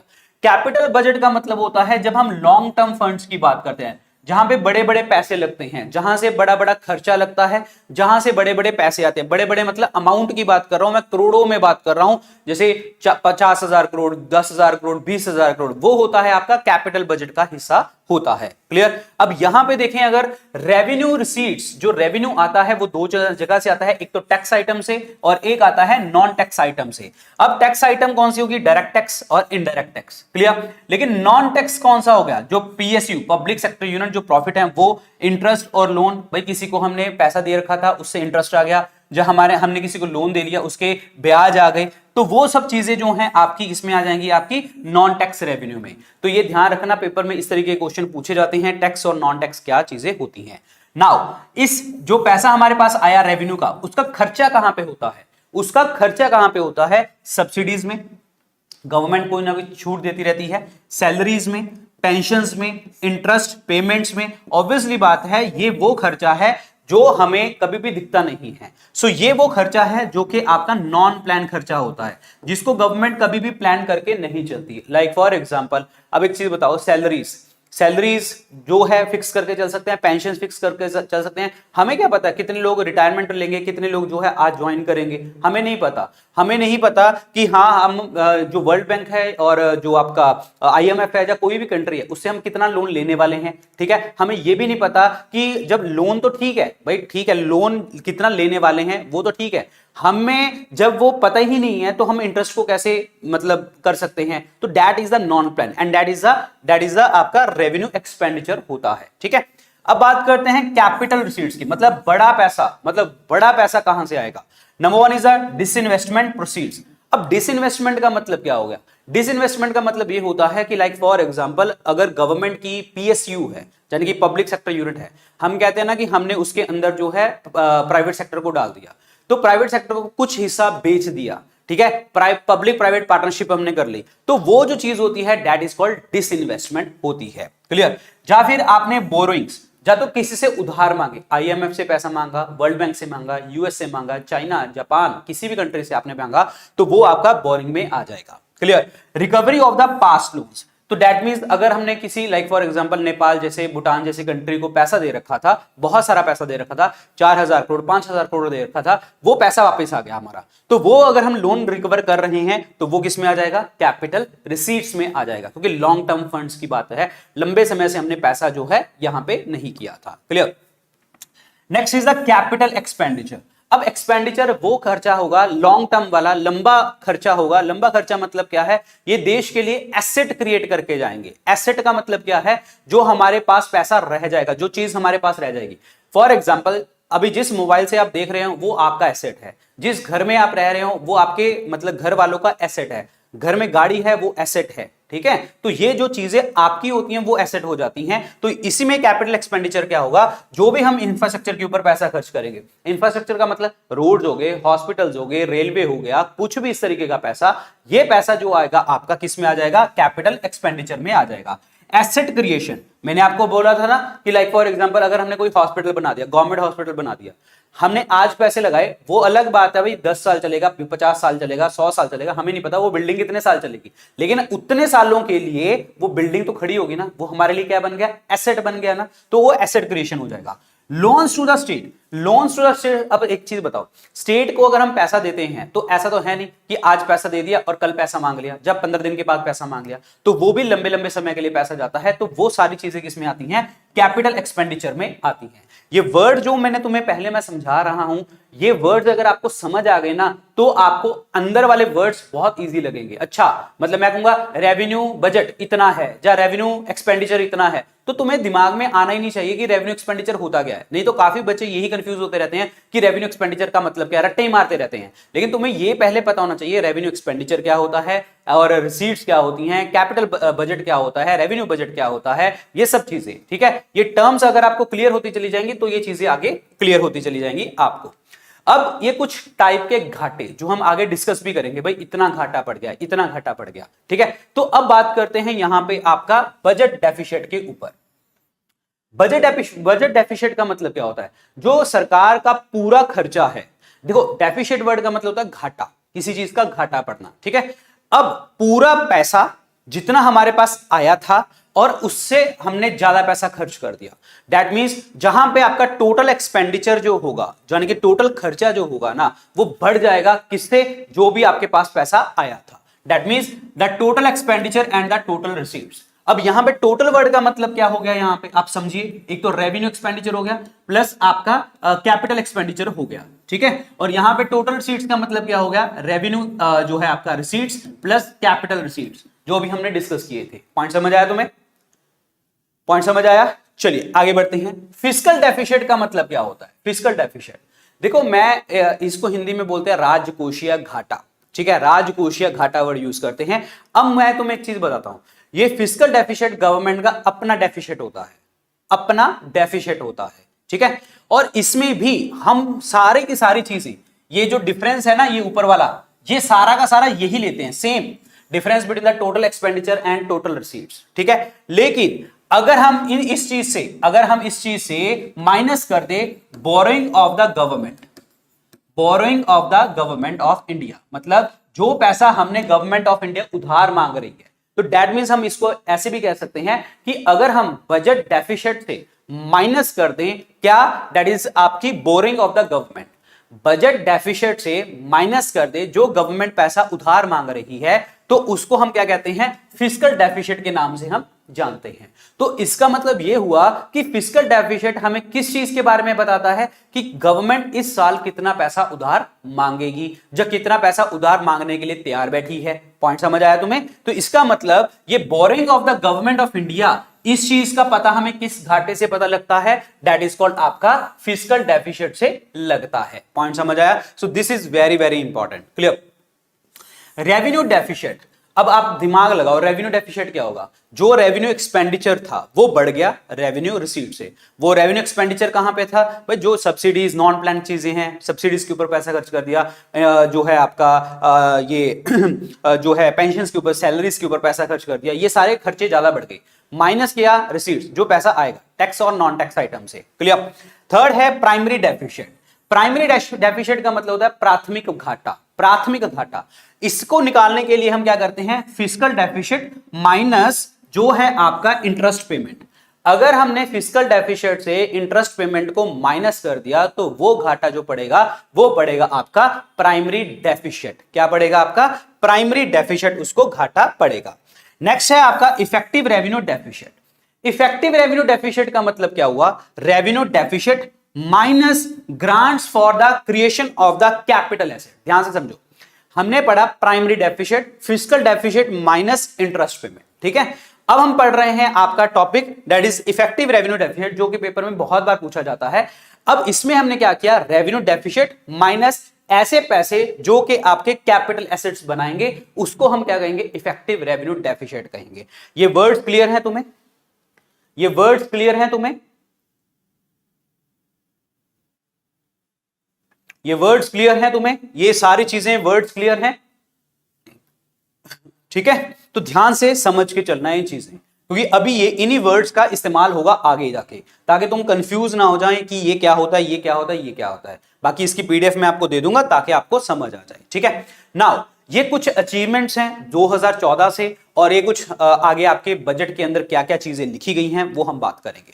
तो यहां पे देखिए जी, अचीवमेंट सिंस 2014, ये सारी पिक्चर्स जो हैं मैंने पीआईबी से ली हैं। पीआईबी जो हमारी जो गवर्नमेंट ऑफ इंडिया की जो इंपॉर्टेंट वेबसाइट है pib.gov.in, वहीं से पिक्चर्स ली हैं, वहीं से ही आपका मैक्सिमम डेटा मैंने वहीं से उठाया है, गवर्नमेंट की साइट से उठाया है ये डेटा बजट का। ये पिक्चर्स वगैरह भी मैंने वहीं से ली हैं, तो ध्यान से, ठीक है। तो यहां पे देखिए जी क्या है, तो यहां पे देखिए क्या कहता है। देखो हम 2014 में हमारी 10th लार्जेस्ट इकोनॉमी थी, अब हम 5वीं लार्जेस्ट इकोनॉमी बन गए हैं in the world with in the 9 year. 9 सालों के अंदर अंदर हम 10वीं से 5वीं लार्जेस्ट इकोनॉमी बन गए हैं। इंपॉर्टेंट पॉइंट है ये, ठीक है। और 11.7 करोड़ जो हाउस होल्ड टॉयलेट्स हमने बनाए, किसमें? स्वच्छ भारत अभियान में 11.7 करोड़। 9.6 करोड़ एलपीजी कनेक्शन दिए उज्ज्वला योजना के अंतर्गत। 220 करोड़ कोविड वैक्सीनेशन हमने करी 102 करोड़ रुपए की, ठीक है। 47.8 crore bank account under the prime minister Jan Dhan योजना। 45.5 crore persons cover under the PM सुरक्षा बीमा एंड पीएम जीवन ज्योति योजना, जो आपकी इंश्योरेंस वगैरह के लिए है। 2.2 लाख करोड़ कैश ट्रांसफर दिए हमने 11.4 करोड़ फार्मर्स को अंडर द प्राइम मिनिस्टर किसान सम्मान निधि योजना। Per capita income more than double two रूपी 1.97 लाख रुपीस। तो ये जो इन्होंने अचीवमेंट्स गिनाई हैं आपको कि ये अचीवमेंट्स हुई हैं, ठीक है, 2014 से हमारे लिए। ये देखो, पढ़ने के लिए सारा पढ़ना है आपको भाई, क्या क्या क्या क्या हुआ है, ठीक है। बट यहां पे जो मुझे लग रहा है, अगर मैं एग्जामिनर हूं तो मेरे लिए सबसे इंपॉर्टेंट क्वेश्चन यहां पे क्या निकलता है? सबसे पहला इंपॉर्टेंट क्वेश्चन ये निकलता है कि 10वीं से हमारी 5th लार्जेस्ट इकोनॉमी बन गई, जो पेपर में पूछी जा सकती है। Number 1। Number 2, 220 crore Covid vaccination हमने करी और जिसमें खर्चा आया हमारा 102 करोड़ रुपए का खर्चा आया, ये भी बड़ा इंपॉर्टेंट है। प्राइम मिनिस्टर जनधन योजना में हमने 47.8 करोड़ जो हैं आपके बैंक अकाउंट्स खोले, ये भी बड़ा इंपॉर्टेंट है आपका, ठीक है। और पर कैपिटा इनकम हमारी डबल होगी, दैट इज 1.97 लाख रुपीस होगी। और पर कैपिटा इनकम हम कैसे निकालते हैं? पर कैपिटा इनकम हम कैसे निकालते हैं? दैट मींस जिसमें हमारे देश की टोटल इनकम, ठीक है, टोटल इनकम का मतलब क्या है? National income divided by total population. इससे हम क्या करते हैं आपका, हम बात करते हैं कि हाँ हमारी पर कैपिटा इनकम निकल आई। और पर कैपिटा इनकम जो होता है वो एक इंडिकेटर होता है। किस चीज का इंडिकेटर है? इकोनॉमिक डेवलपमेंट का। ये हमारा इंडिकेटर होता है इकोनॉमिक डेवलपमेंट का। तो this is important point. Clear हो गया तुम्हें? सो ये पॉइंट बड़ा इंपॉर्टेंट है, ये याद रखना। ये सारे देखो जो मैंने टिक कर दिया उसको तो बहुत अच्छे से लिख लेना, ठीक है। पीडीएफ आपको मिल जाएगी, उससे नोट्स बना लेना, लेकिन सुन लेना कि हाँ ये पॉइंट मुझे लिखना है, ठीक है। बाद में देख लेना, तो ध्यान से समझ के चलते रहना। अब इन्होंने 2023 और 2024 का जो बजट पेश किया है, इन्होंने वहां पे 7 प्रायोरिटीज बोली हैं बजट की, जिसे इन्होंने नाम दिया है सप्तऋषि। अब सप्तऋषि है क्या? सप्तऋषि क्या है? जिसमें इन्होंने 7 चीजों के ऊपर फोकस करने की बात करी है। 7 थिंग्स, बड़ा इंपॉर्टेंट पॉइंट है। तो पेपर में यह पूछा जा सकता है इनमें से सप्तऋषि में कौन सी चीज आती है, कौन सी चीज नहीं आती, ठीक है। इस तरीके का क्वेश्चन पूछा जा सकता है। सो this is a important point. Clear? यहां पे देखिए जी, इंक्लूसिव डेवलपमेंट। अब एक चीज देखो, इंक्लूसिव डेवलपमेंट का मतलब क्या है? हमने सबको साथ लेके चलना है, ठीक है। एग्रीकल्चर को भी साथ लेके चलना है, हमें जो है फार्मर्स को भी साथ लेके चलना है, हमें गांव वाले लोगों को भी साथ लेके चलना है, अर्बन वाले लोगों को भी साथ लेके चलना है, सब लोगों को साथ लेके चलना है। तो दैट इज अ इंक्लूसिव जो है development. Reaching the last mile. Reaching the last mile का मतलब क्या है? हमने उस जगह तक भी पहुंचना है, हमें उस यूथ को पकड़ना है जो बहुत दूर है और हमारी मेन स्ट्रीम में नहीं है। स्किल डेवलप करवानी है और उसको मेन स्ट्रीम में लेके आना है। और हर चीज, चाहे बैंक्स है, चाहे एजुकेशन है, चाहे रोड्स है, चाहे ट्रांसपोर्ट है, हर चीज उस व्यक्ति तक हमने पहुंचा के रखनी है। एनीथिंग जो भी हमारे पास है। Clear? This is very very important point. Clear? Infrastructure and investment. Infrastructure के ऊपर इन्होंने ध्यान दिया, इन्वेस्टमेंट करेंगे, एसेट क्रिएट करेंगे। Clear? Unleashing the potential. Unleashing the potential का मतलब मैंने आपको जैसे वो लेबर का कॉन्सेप्ट बताया था, स्किल्ड करना है भाई। जो हमारे पास पोटेंशियल है, जो हमारे पास डेमोग्राफिक डिविडेंड है, 15 से 64 साल वाली जो एज है, जो हमारी सबसे प्रोडक्टिव एज है, जिनमें बहुत सारा पोटेंशियल है देश को आगे लेके जाने के लिए, तो उसको हमने यूज करना है, उनको स्किल्ड करना है, उनको प्रॉपर तरीके से ऐसी ट्रेनिंग देनी है ताकि वो मेन स्ट्रीम में आ जाए, अपना घर भी चलाएं और देश भी चलाएं, ठीक है। तो दिस इज वेरी इंपॉर्टेंट।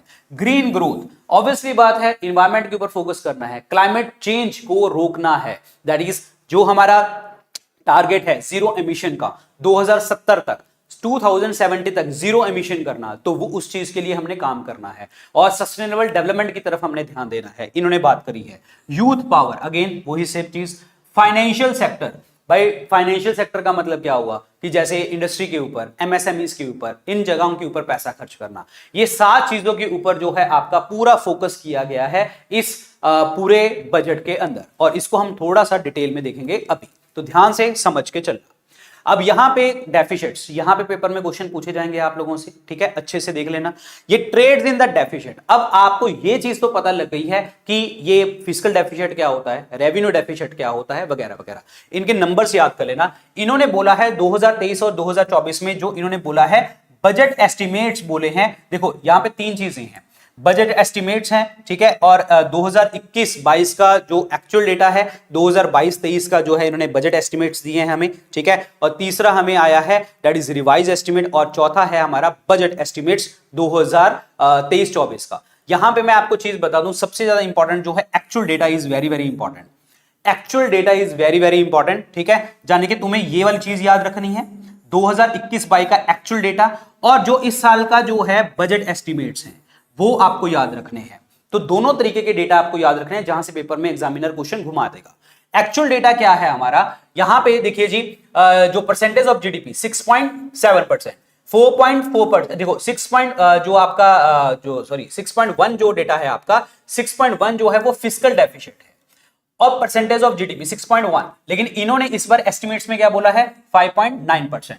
और दूसरा आ गया आपका रेवेन्यू डेफिसिट, यहां पे 2021-22 के एक्चुअल डेटा में कितना है 4.4 और इन्होंने एस्टिमेट्स में क्या बोला है 2.9% ऑफ जीडीपी।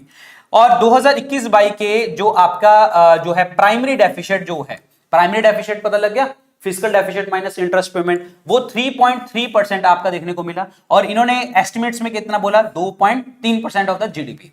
एक्चुअल डेटा में आपका इफेक्टिव रेवेन्यू डेफिसिट क्या आया है 3.3% और यहां पे एस्टिमेट्स में बोला है 1.7%। ये सारे डेटा इंपॉर्टेंट है, ये सारे डेटा इंपॉर्टेंट है, इनमें एक्चुअल डेटा भी इंपॉर्टेंट है और इसमें जो है आपका बजट एस्टिमेट्स ये भी इंपॉर्टेंट है। इस साल हमने एस्टिमेट्स क्या लगाए हैं, क्योंकि अभी हमने क्या पढ़ा था, बजट क्या करता है, वो एस्टिमेट्स देता है किस चीज के, खर्चा कहां पे आ रहा है और रिसीट्स क्या होती हैं। लेकिन हमें क्या याद रखना है, एक्चुअल डेटा प्लस जो हमारा एस्टिमेट है, वो दोनों चीजें आपको याद करनी है पेपर के लिए। तो ध्यान से इसका डेटा जो है ये अच्छे से पढ़ लेना, ठीक है। Next, substantial relief in personal income tax. Income tax में इन्होंने बहुत सारी चीजें करी हैं जो कि आपके हार्ड वर्किंग मिडिल क्लास है, जहां पे इन्होंने बोला कि जो आपका 7 लाख रुपए तक कोई इनकम टैक्स आपको देने की जरूरत नहीं है, रिबेट दे दिया। रिबेट पहले कितना था 5 लाख रुपए था, अब इन्होंने कितना कर दिया 7 लाख रुपए रिबेट कर दिया। स्टैंडर्ड डिडक्शन जो आपका 50,000 जो है सैलरीड पीपल के लिए और 15,000 रुपए जो है पर pensioner under the new tax regime.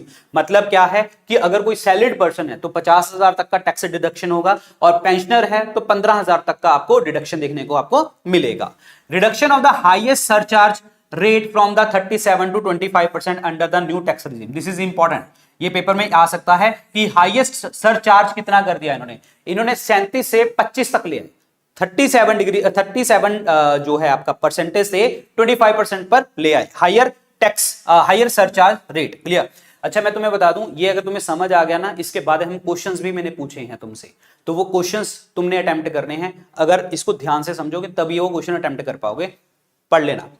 Tax exemption limit on the leave encashment on retirement of non government salaried employee increases to 25 lakh rupees. देखिए जी क्या है कि अगर देखो कोई नॉन जो गवर्नमेंट जॉब पे नहीं है, नॉन गवर्नमेंट जॉब है, उसको कोई मतलब एक अमाउंट मिलती है रिटायरमेंट होने के बाद, तो उस अमाउंट के बाद जो है 25 लाख रुपए तक को आपको जो है दैट मींस आपका टैक्स एग्जम्पशन देखने को हमें मिलेगी, ठीक है, ध्यान रखना। नाउ इसमें जो आपके पर्सनल इनकम टैक्स है, यहां पे टैक्स स्लैब जो है आपकी 5 कर दी है।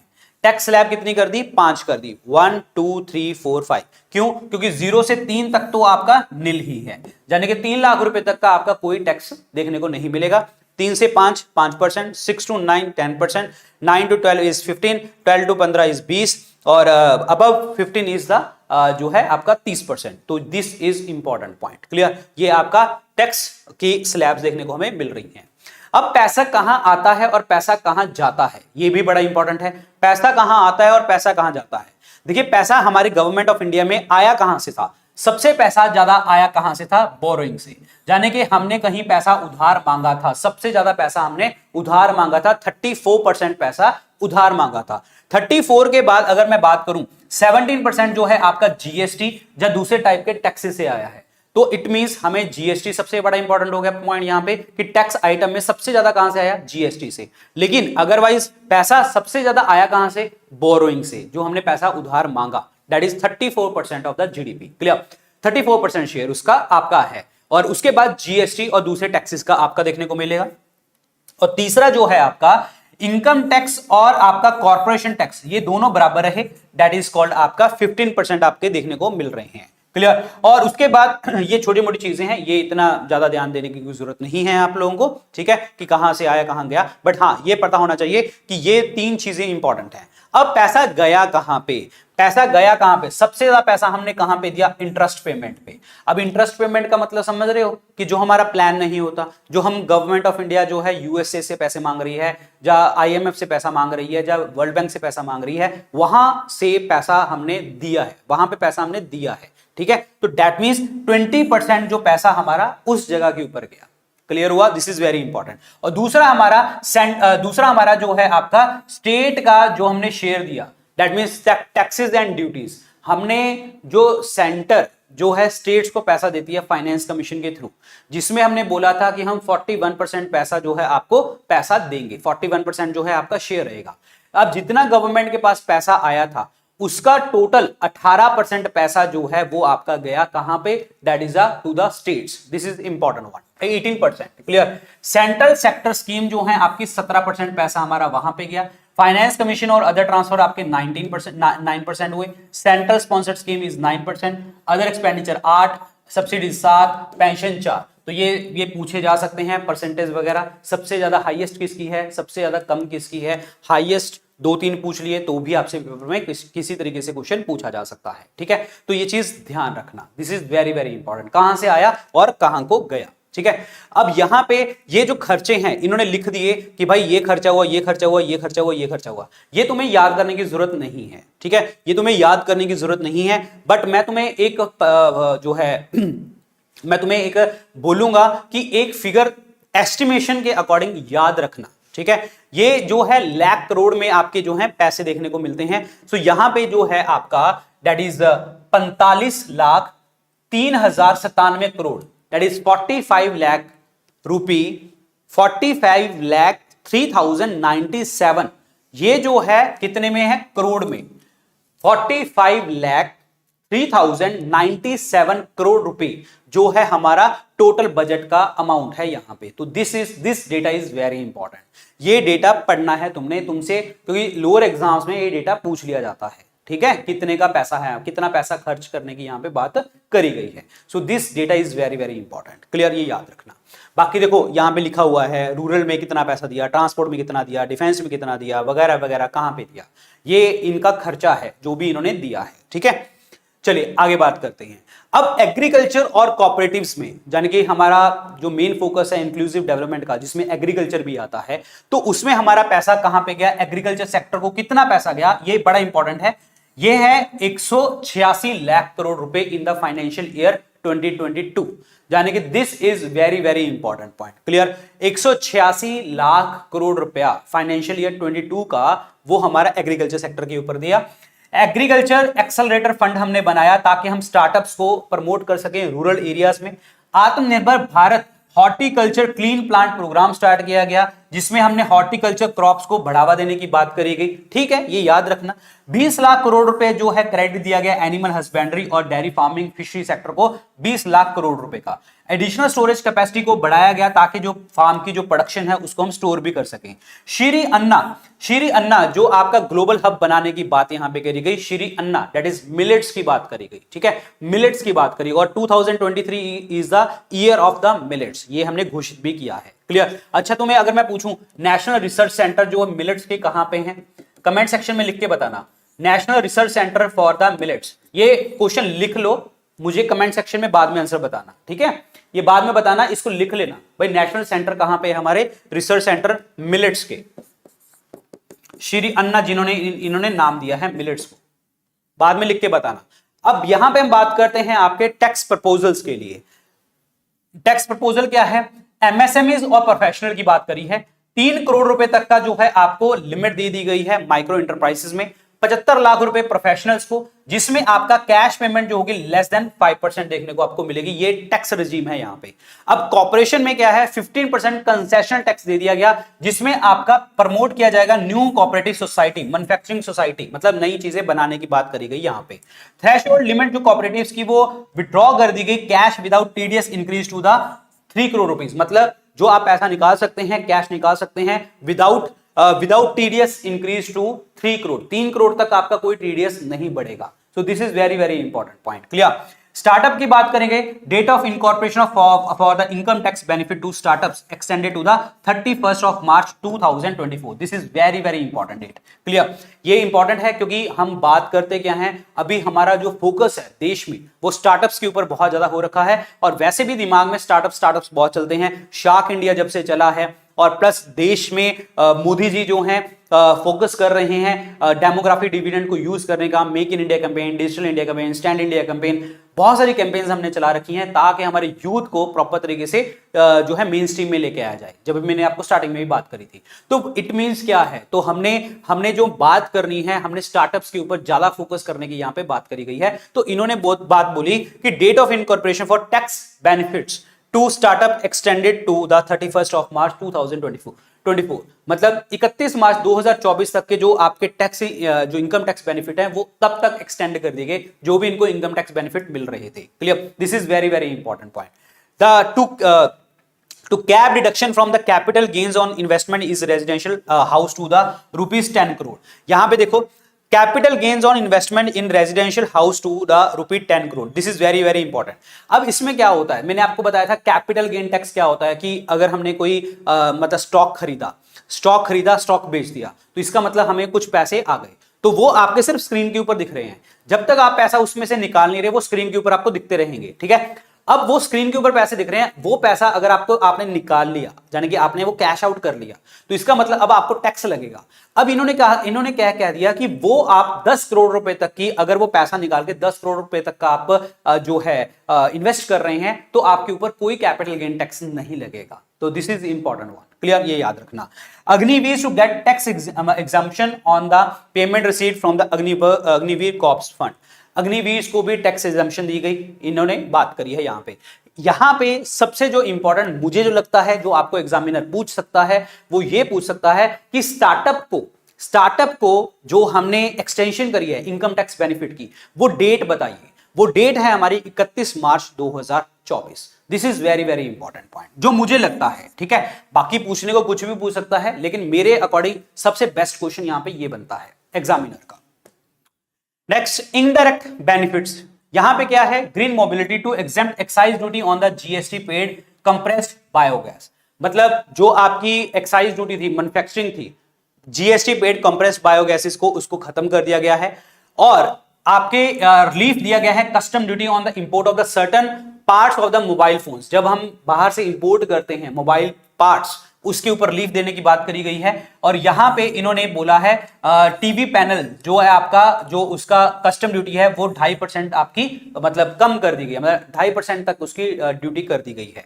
इलेक्ट्रिकल्स की बात करें तो increase the basic custom duty on the electric kitchen chimney 7.5 to the 15%। reduce the basic custom duty on the chimney heat जो है that is 20 to 15%। Chemical and petrochemicals के ऊपर जो है आपकी बेसिक कस्टम ड्यूटी जो है आपकी एग्जेम्प्ट कर दी गई है, और प्लस जो आपकी कस्टम ड्यूटी है एसिड ग्रेड फ्लोरस पर एंड क्रूड ग्लिसरीन को 2.5% हमने कर दिया है। तो देखो, इसमें पूछने को कुछ भी पूछ सकता है, लेकिन हाँ हमें इतना पता होना चाहिए, जैसे मैंने आपको बताया था कि टैक्स आइटम हमारी दूसरे नंबर पे आई जो हमने कलेक्शन किया, and that is from the GST. Income tax and corporation tax आपका तीसरे नंबर पे, दोनों बराबर रहे थे 15-15%। अब बात यहां पे ये आती है, जब इनडायरेक्ट टैक्स की बात करी गई तो हमें तीन चीजें पता होनी चाहिए, दो चीजें मेन पता होनी चाहिए, custom duty and the excise duty. Excise duty मतलब मैन्युफैक्चरिंग में इन्होंने क्या किया, जो बायोगैस आप प्रोडक्शन कर रहे हैं उसको खत्म कर दिया गया। कस्टम ड्यूटी की बात करी, जो मोबाइल पार्ट्स आप बाहर से मंगा रहे हैं उसको कम कर दिया गया। ठीक है, टीवी पैनल्स की जो आप टीवी पैनल्स मंगाते थे, पार्ट्स मंगाते थे, तो वो 2.5% तक कर दिया। और इलेक्ट्रिकल्स की बात करें, जो इलेक्ट्रिकल चिमनी मंगाते थे, बाहर से मंगाते थे, तो उसको बढ़ा दिया गया है, टैक्स को बढ़ा दिया गया है यहाँ पे, मतलब 7.5 से 15% आपका जो है कस्टम ड्यूटी कर दी गई है। और जो आप बेसिक नॉर्मल चीजें कस्टम जो चिमनी हीट जो होती है वो अगर आप मंगा रहे हैं तो उसको कम कर दिया गया। तो मतलब यहाँ पे इन्होंने इस तरीके के प्रपोजल जो हैं आपके रखे हैं, बट मेरे अकॉर्डिंग एग्जाम में इतना इंपॉर्टेंट नहीं है यहाँ पे, मेरे अकॉर्डिंग। ठीक है, बट हाँ यार देखो, पढ़ना सब कुछ ही है आप लोगों ने, ऐसा नहीं सोच के चलना एग्जामिनर कुछ भी पूछ सकता है। मैंने तुम्हें स्टार्टिंग में बताया था, मैं तुम्हें बताता चला जाऊंगा कि यहां से ये चीज बड़ी इंपॉर्टेंट है, इसको भूलना मत। ठीक है, तो पढ़ते रहना इन चीजों को। नेक्स्ट है यूथ पावर। इन्होंने बोला कि empowering the Amrit Peedhi, this is very important point. Empowering the Amrit Peedhi इन्होंने वर्ड यूज किया। प्रधानमंत्री कौशल विकास योजना 4.0 की बात करी गई, जिसमें जो है हम फोकस करने वाले हैं इंडस्ट्री पार्टनरशिप के ऊपर, न्यू एज कोर्सेज के ऊपर, जिसमें आपका artificial intelligence, robotics, mechanics, 3D printing, drones, इनके ऊपर बात करी गई और यहां पे हम ट्रेनिंग प्रोवाइड करेंगे इन लोगों को। स्किल इंडिया डिजिटल प्लेटफॉर्म की बात करी गई, जिसमें हम स्किल्स प्रोवाइड करेंगे, लिंक करेंगे, इंपावर करेंगे लोगों को प्रॉपर तरीके से, और डिजिटल इकोसिस्टम को हम एक्सपैंड करने की बात करेंगे हमारे भारत देश में। और उसके बाद जो है यूथ पावर में क्या है, नेशनल अप्रेंटिसशिप प्रमोशन स्कीम, जिसमें आपको सपोर्ट प्रोवाइड किया जाएगा, स्टाइपेंड दिया जाएगा, 47 लाख यूथ को स्टाइपेंड दिया जाएगा, अगले 3 सालों के लिए स्टाइपेंड मिलेगा। टूरिज्म को प्रमोट करने की बात करी गई, जहां पे 50 डेस्टिनेशन को सिलेक्ट किया गया ताकि आपके जो डोमेस्टिक और फॉरेन टूरिस्ट हैं वहां पे आ सके और उनको प्रॉपर तरीके से जो है पैकेज वगैरह वहां पे मिल सके।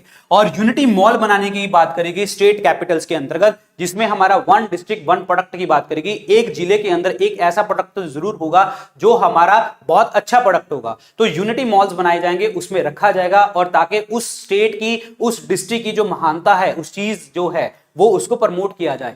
ज्योग्राफिकल इंडिकेटर्स होते हैं, जीआई टैग्स होते हैं, उनको प्रमोट करने की यहां पे बात करी गई। हैंडीक्राफ्ट को प्रमोट करने की बात करी गई through the setting of the unity mall in the state Capitals में यूनिटी मॉल बनाने की यहां पे बात करी गई।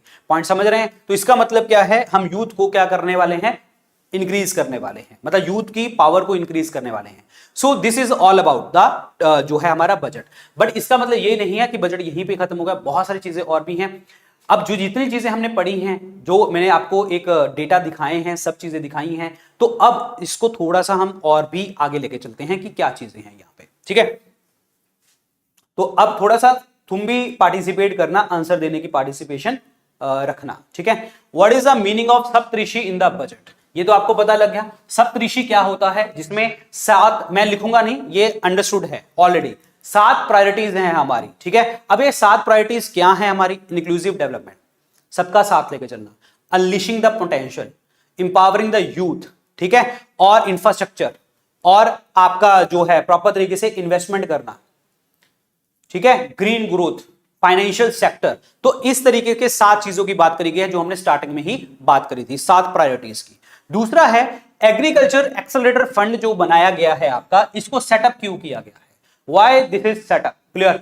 इसका सेटअप करने का अभी मैंने आपको बताया था कि एग्रीकल्चर सेक्टर में भी जो है हम यंग एंटरप्रेन्योर्स को जो है प्रमोट करने की बात कर रहे हैं, उनको प्रॉपर तरीके से फंड प्रोवाइड करने की बात कर रहे हैं, ताकि एग्रीकल्चर सेक्टर में भी एंटरप्रेन्योर्स निकल के बाहर आए। पॉइंट समझ आया? और एग्रीकल्चर प्रैक्टिसेस को इस तरीके से यूज करें ताकि जो है प्रोडक्टिविटी जो आपकी है, प्रोडक्शन तो ठीक है हो रही है, लेकिन प्रोडक्टिविटी जो है आपकी बढ़े, तो वो आपका एग्रीकल्चर एक्सेलरेटर फंड में बात करी गई थी। क्लियर हो गया तुम्हें? थर्ड देखिए, to enhance the productivity of which crop, government will adopt a cluster based and value chain approach through the public private partnership. This is important point. Clear? Productivity बना रही है गवर्नमेंट क्लस्टर अप्रोच करके। तो कौन सी crop की बात कर रही है? तो स्टेपल कॉटन की बात कर रही है, यहां पे स्टेपल कॉटन की बात कर रही है गवर्नमेंट। क्लियर हुआ तुम्हें? समझ आया जी? नेक्स्ट है, उसके बाद हमारा पॉइंट है how much budget outlay is given for the आत्मनिर्भर क्लीन प्लांट प्रोग्राम। आत्मनिर्भर क्लीन प्लांट प्रोग्राम की बात करी गई है। इसमें हम बात क्या कर रहे हैं? देखो, क्लीन प्लांट प्रोग्राम, तो इसका मतलब यह है कि जो हमारी क्रॉप्स हैं, हॉर्टिकल्चर क्रॉप्स हैं हमारी, ठीक है, बागबानी वाली जो चीजें हैं, उनको हमने डिजीज फ्री रखना है, उनको हमने हाई वैल्यू लेके चलना है, उनको हमने क्वालिटी की चीजें प्रोड्यूस करनी है। अगर हम ये चीजें प्रोड्यूस कर रहे हैं, तो ऑब्वियसली बात है जो हमारा एम है, आत्मनिर्भर क्लीन प्लांट प्रोग्राम का जो एम है वो हमारा अचीव हो जाएगा। हॉर्टिकल्चर को हम प्रमोट करने की बात कर रहे हैं, वो हो जाएगा। इसके लिए फंड कितना रखा है इन्होंने? 2200 करोड़ रुपए का, 2200 करोड़ रुपीस का जो है इसमें बजट रखा गया है। सो this is very very important point. Clear? 2200 crore रुपए का। समझ आया तुम्हें? समझ आ गया? चलिए आगे बात करते हैं। इंडिया जो है लार्जेस्ट प्रोड्यूसर है, सेकंड लार्जेस्ट एक्सपोर्टर है किसका? श्री अन्ना का, वर्ल्ड का। दैट मीन श्री अन्ना मतलब हमने बात करी थी अभी मिलेट्स, ठीक है, जो हमारा 2023 का भी ईयर है, ईयर ऑफ मिलेट्स है। और मैंने तुम्हें पूछा है Indian institute of millet research कहां पे है? Indian institute of millet research आपको कमेंट सेक्शन में लिख के बताना है, ये मैंने आपसे पूछा था, बाद में बताना। लेकिन which crops are included in the Shri Anna, देखो यहां पे हम श्री अन्ना में मिलेट्स की बात करते हैं। अब मिलेट्स किस तरीके की मिलेट्स होती हैं? जवार लिख लेना, ये जवार हो गया, बाजरा हो गया, ठीक है, रागी हो गया, कुट्टू हो गया, रामदाना हो गया, ठीक है, कुकी, कोडो, चीना, समा, ये सारे इसमें देखने को आपको मिलते हैं। पॉइंट समझ आया? सो मिलेट्स में ये चीजें देखने को मिलती है। श्री अन्ना दैट इज मिलेट्स की बात चल रही है। ध्यान से समझ के चलना, पेपर में इस तरीके के क्वेश्चन पूछे जाएंगे आप लोगों से और आप गड़बड़ कर दोगे वहां पे, ठीक है, ध्यान से। पॉइंट समझ आया तुम्हें? यस। चलिए आगे बात करते हैं। सॉरी, अगला क्वेश्चन, एग्रीकल्चर क्रेडिट टारगेट जो इंक्रीज किया गया है इस बजट के अंतर्गत, वो कितना इन्होंने टारगेट इंक्रीज करने की बात करी है? पॉइंट समझ आया जी? एग्रीकल्चर क्रेडिट जो इंक्रीज करने की बात करी है। अब मैं तुम्हें चीज दिखाता हूं, एक चीज तुम्हें मैंने पढ़ाया था यहां पे। देखो इन्होंने क्या कहा कि more credit to agriculture sector 186 lakh crore रुपए, लेकिन इन्होंने क्या बोला? एनिमल हस्बेंड्री को 20 लाख करोड़ रुपया की हम बात करेंगे यहां पे। अब हमें जब पूछ लिया इन्होंने इस तरीके का question, agriculture credit target will be increase to कितना, तो आपसे पता होना चाहिए भाई एग्रीकल्चर सेक्टर को तो हम 186 दे रहे हैं। 186 था ना, 186 लाख करोड़ था, I think, yes 186 lakh crore.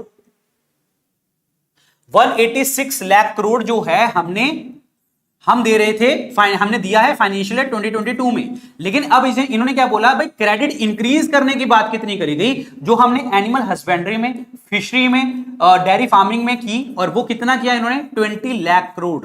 20 lakh crore रुपया जो है यहां पे इंक्रीज किया है, तो ये आपका राइट आंसर बनेगा। तो ध्यान से कंफ्यूज मत करना। तो अगर आपसे पेपर में पूछा कि आपका फाइनेंशियल ईयर 2022 में कितना पैसा गया एग्रीकल्चर को, तो आपका आंसर बनेगा 186 लाख करोड़ रुपए। जब इन्होंने बोला कि भाई क्रेडिट टारगेट जो है हमने इंक्रीज किया, वो इंक्रीज कितना किया हमने? 20 लाख करोड़ रुपए इंक्रीज किया। तो गड़बड़ मत करना पेपर में। पॉइंट समझ आया तुम्हें जी? Next, what is the target investment of PM Matsya Sampada Yojana? जो टारगेट है हमारा प्राइम मिनिस्टर मत्स्य संपदा योजना का टारगेट कितना है? अमाउंट कितनी है? इन्वेस्टमेंट कितनी है? मत्स्य मतलब क्या हुआ? फिश के ऊपर बात कर रहा है। Fish is the largest source of protein.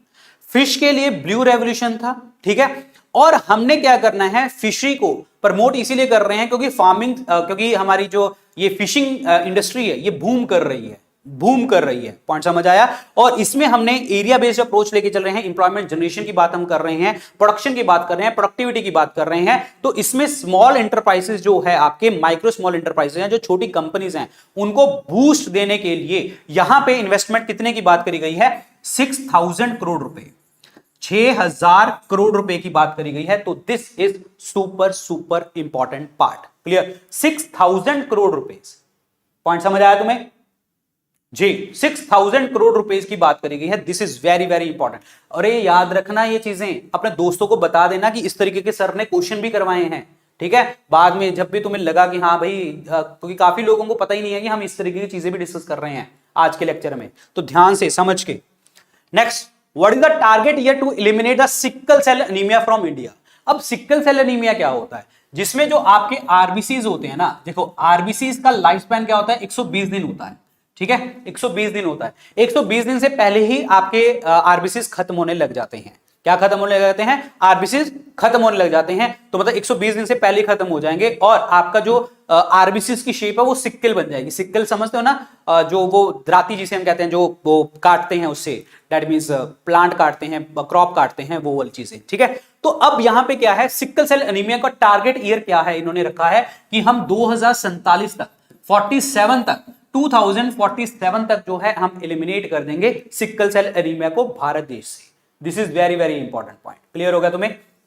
Next point, ये तो सेम ही क्वेश्चन आ गया, ये तो छोड़ो। हाँ, ये क्वेश्चन सेम आ गया, बट मैं तुम्हें बता देता हूं मैंने यहां पे क्वेश्चन क्या लिखा था, ठीक है। हाउ मैनी एस्पिरेशनल, लिख लो, how many aspirational block set up in this budget. जैसे आपने सुना था एस्पिरेशनल डिस्ट्रिक्ट प्रोग्राम सुना था लास्ट ईयर, देखा था आप लोगों ने, ठीक है। तो अब जो है इन्होंने एस्पिरेशनल ब्लॉक सेटअप करने की बात कर दी गई है। अब एस्पिरेशनल ब्लॉक का मतलब क्या है कि हम किसी अब डिस्ट्रिक्ट नहीं ले रहे, हम उसके अंदर ब्लॉक्स की बात कर रहे हैं। हम उसमें ब्लॉक्स को क्या करने वाले हैं, हाउसिंग फैसिलिटीज, एग्रीकल्चर, हेल्थ, ठीक है, और plus water resources, financial resources, सब चीजें वहां पे प्रोवाइड करेंगे ताकि हम वहां पे ग्रोथ कर सकें। पॉइंट समझ आया, ताकि हम वहां पे ग्रोथ कर सकें। तो कितने एस्पिरेशनल ब्लॉक सेटअप करने की बात करी गई है, तो ये बात करी गई है 500 ब्लॉक्स को सेटअप करने की। So this is very important part, clear? Yes, this is very very important point, clear? Next point, how much amount is given to प्रधानमंत्री पीवीटीजी डेवलपमेंट मिशन। ये पीवीटीजी डेवलपमेंट मिशन है क्या? Yes, प्रधानमंत्री vulnerable tribal group, vulnerable tribal group, जो tribal लोगों को problem है, not problem, जिनको जो वल्नरेबल हैं, जो हमारी ह्यूमन इंटरफेरेंस उनके साथ ज्यादा हो रही है और हम उनको प्रॉपर तरीके से चीजें प्रोवाइड भी नहीं कर रहे, ना हाउसिंग प्रोवाइड कर रहे हैं, ना वाटर प्रोवाइड कर रहे हैं, ना सैनिटेशन की बात कर रहे हैं, ना एजुकेशन की बात कर रहे हैं, ना हेल्थ की बात कर रहे हैं, ना टेलीकॉम कनेक्टिविटी की बात कर रहे हैं, ना सस्टेनेबल डेवलपमेंट की बात कर रहे हैं।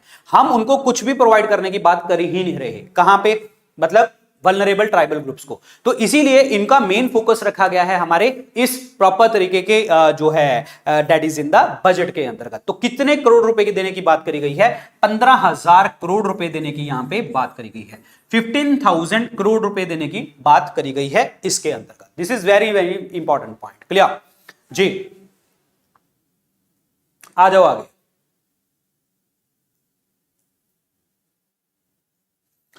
Next, drought prone area central region of Karnataka, how much amount is given by the central government. ये एरिया है, ठीक है, जिसे हम कहते हैं अपर भद्रा project.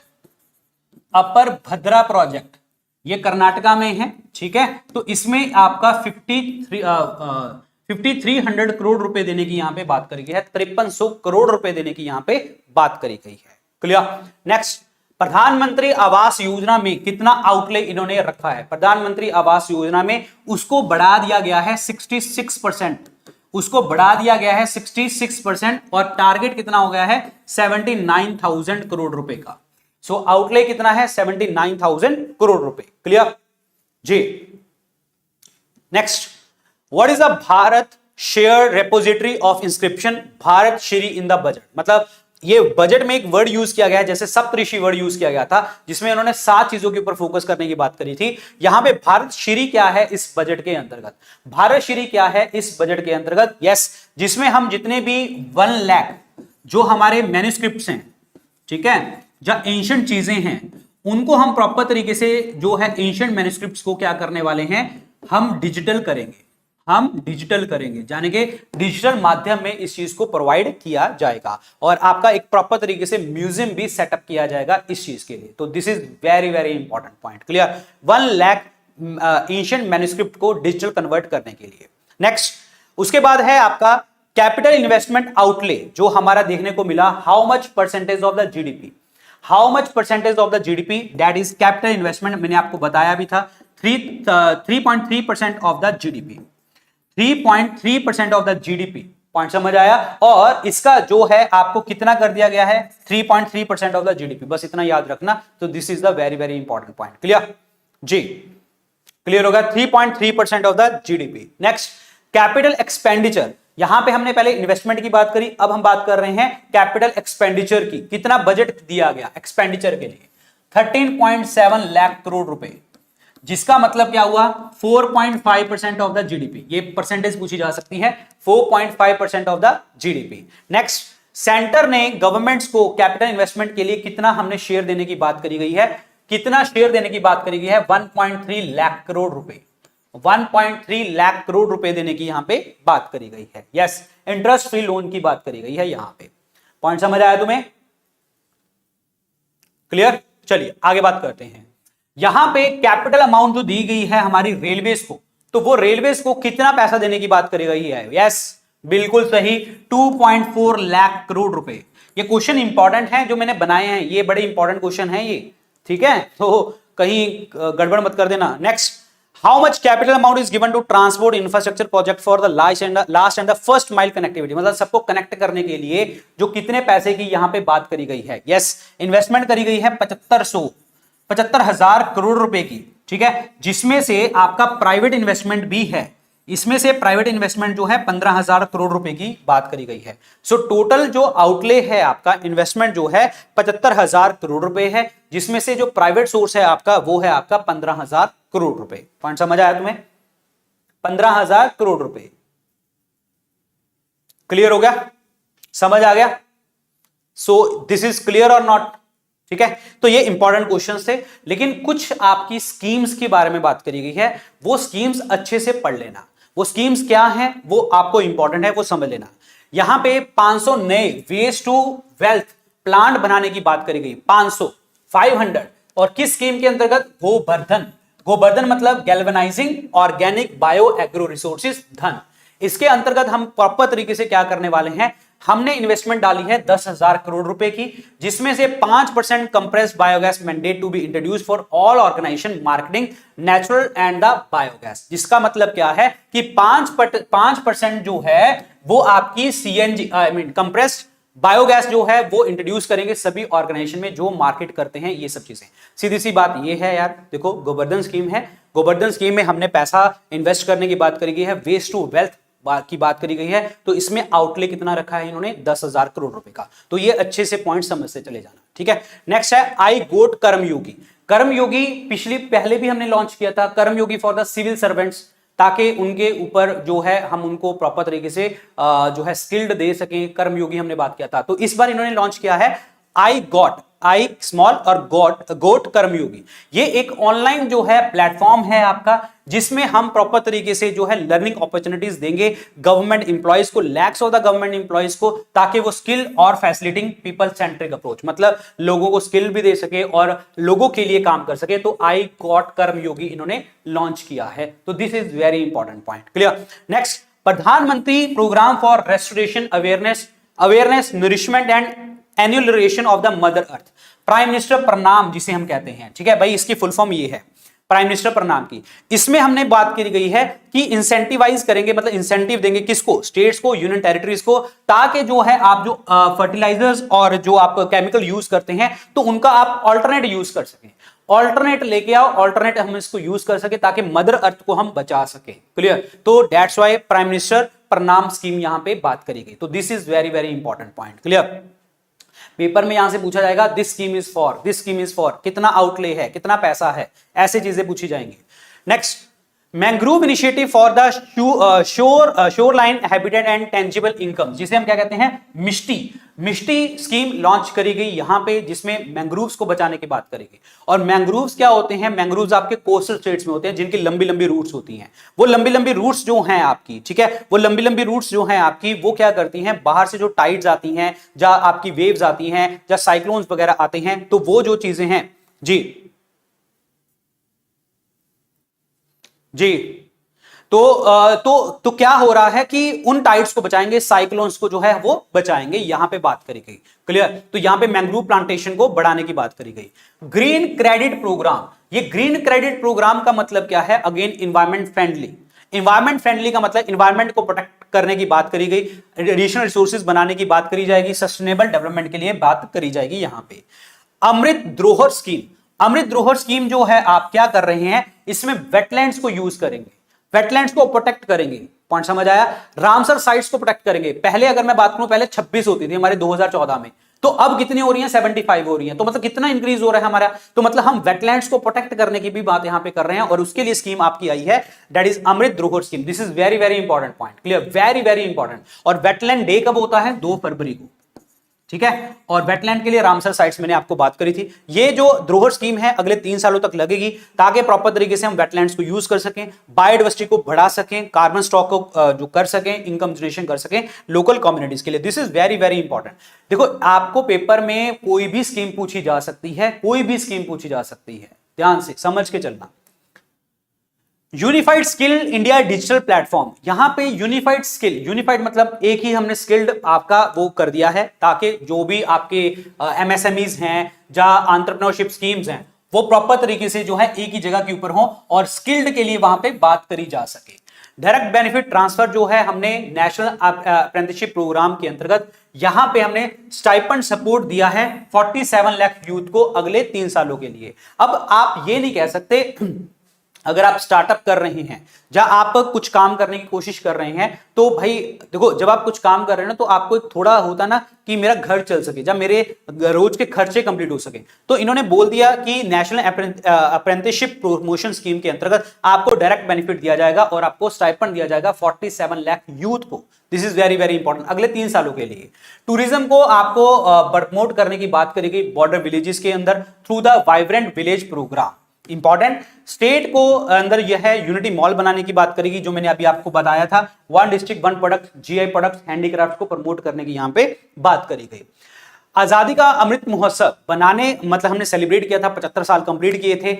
One time new small saving scheme that is महिला सम्मान सेविंग सर्टिफिकेट जो है आपके, दिस इज वेरी इंपॉर्टेंट। महिला सम्मान सेविंग सर्टिफिकेट लॉन्च किए गए जिसके अंतर्गत जो है डिपॉजिट फैसिलिटी आपको दी गई 2 लाख रुपए की in the name of the women और the girl for a tenure of the 2 years up to March 2025, fixed interest rate of 7.5% with the partial withdrawal option.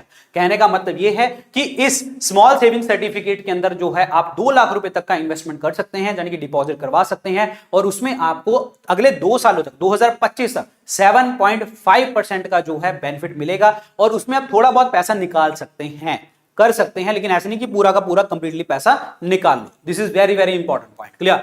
Next is maximum deposit limit for the monthly income account scheme to be enhanced from rupee to 4.5 lakh to the 9.9 lakh for the single account and from the 9 lakh to 15 lakh for the joint account। मतलब maximum deposit जो है आप अपने monthly saving account scheme के अंतर्गत कितना कर सकते हैं। अगर मैं कहूं कि मेरा अकाउंट है तो मेरे पहले 5 लाख कर सकता था, अब मैं 9 लाख रुपए तक कर सकता हूं, ठीक है। और अगर मेरा ज्वाइंट अकाउंट है तो पहले 9 लाख तक कर सकते थे, अब हम 15 लाख रुपए तक का उसमें डिपॉजिट करवा सकते हैं। तो this is important one. Clear? Prime minister ने एक विजन दिया है लाइफ के लिए। लाइफ क्या है? Lifestyle for the environment. इसका मतलब क्या हुआ कि हम एनवायरनमेंट कॉन्शियस हो रहे हैं, एनवायरनमेंट को प्रोटेक्ट करना है, जीरो एमिशन हमने करना है 2070 तक, 2070 तक जो हमने अभी बात करी थी। तो this is important point. Clear? National green hydrogen mission की बात करी गई है जिसमें आपका बजट कितना है 19,700 करोड़ रुपए, 19,700 करोड़ रुपए, जिसमें आपको प्रॉपर तरीके से जो है कार्बन इंटेंसिटी को लो करना है और डिपेंडेंस रखनी है, कम डिपेंडेंस रखनी है फॉसिल फ्यूल्स के ऊपर, लीडरशिप प्रोवाइड करनी है आपकी सनराइजिंग इंडस्ट्री में। सनराइजिंग का मतलब पता क्या होता है? मैंने आपको पहले भी बताया था इकोनॉमी के लेक्चर में। सनराइज का मतलब होता है जो कंपनीज बूम कर रही हैं, जो कंपनीज आगे बढ़ रही हैं। तो this is very very important. Target जो है एनुअल प्रोडक्शन का वो कितना किया गया है 5 million metric ton, that is by the 2030, जो आपका हाइड्रोजन मिशन के अकॉर्डिंग बात किया गया है। तो इसका मतलब क्या है कि हम इन्वायरमेंटली फ्रेंडली होना चाहते हैं। This is very important point. Clear? Budget के अंदर जो है 35,000 करोड़ रुपए जो है आपके priority capital investment towards energy transition and net zero objective and energy security by the ministry of petroleum and natural gas. सीधी सी बात यह है कितना आउटले रखा गया यहां पे 35,000 करोड़ रुपए का आउटले रखा गया, जिसमें हमने वो जीरो एमिशन की बात कर रहे हैं 2070 तक वाली। इस साल हम 35,000 करोड़ रुपए उसमें लेके जा रहे हैं। तो this is very very important point. Clear? ये याद रखना, इंपॉर्टेंट क्वेश्चन है ये। नेक्स्ट, प्राइम मिनिस्टर प्रणाम मैंने आपको बता दिया था, मदर अर्थ को बचाना है हमने, यानी कि फर्टिलाइजर्स को कम यूज करना है और उसके ऑल्टरनेटिव को यूज करना है। स्मॉल सेविंग की बात हमने कर दी थी जिसमें 2 लाख रुपए आप जमा करवा सकते हैं, अगले 2 सालों के लिए 7.5 इंटरेस्ट मिलेगा, पार्शियल आप जो है निकाल सकते हैं वहां से पैसा, ठीक है। और ये हमने बात करी है सिंगल अकाउंट 4.5, हाँ ये बड़ा इंपॉर्टेंट है। Maximum deposit limit for the senior citizen saving scheme, maximum deposit वो कितना कर सकता है सीनियर पर्सन 15 लाख से 30 लाख रुपए तक। और अदरवाइज अगर हम नॉर्मल हम लोग हैं तो 4.5 से अब 9 लाख कर दी है डिपॉजिट करने की बात, और प्लस जो आपकी ज्वाइंट अकाउंट था वो 9 लाख कर सकता था पहले, अब हम कितना कर सकते हैं 15 लाख रुपए तक। सो this is very very important point, समझ आया? ये याद रखना। सो दीज फिगर्स, ठीक है भाई, बजट एट ए ग्लांस, यहां पे फिगर्स लिखी गई हैं, एक बार नजर मार के चलना इस चीज को, ठीक है, कि कहां कहां पे पैसा खर्च करने की बात करी गई है। वैसे इतना आपसे नहीं पूछा जाएगा, मैं आपको बता दूं, ये मैं आपको पीडीएफ में डालूंगा, ये जितनी जितनी फिगर्स हैं मैंने आपको पहले ही बताया था, आपको फिगर्स याद करने की जरूरत नहीं है, आपको परसेंटेज ऑफ जीडीपी की बात करनी है, जो हमने स्टार्टिंग में बात करी थी। Revenue deficit, effective revenue deficit, fiscal deficit, ये जितने भी मैंने स्टार्टिंग में आपको एक पिक्चर दिखाई थी, वो आपको बस पढ़ना है। आपको इतनी डिटेल में जाने की, घुसने की कोशिश नहीं करनी, बस देख लेना कि हाँ क्या चीजें हैं, ठीक है। तो ये कितनी चीजें हैं, कैपिटल का एक्सपेंडिचर कहां पे है, ट्रांसफर्स कितने किए हैं, वगैरह वगैरह। तो आपको इतना पढ़ना नहीं है, यानी कि अमाउंट्स पढ़ने की जरूरत नहीं है, ना ही पूछा जाएगा आपसे, ठीक है, ये याद रखना।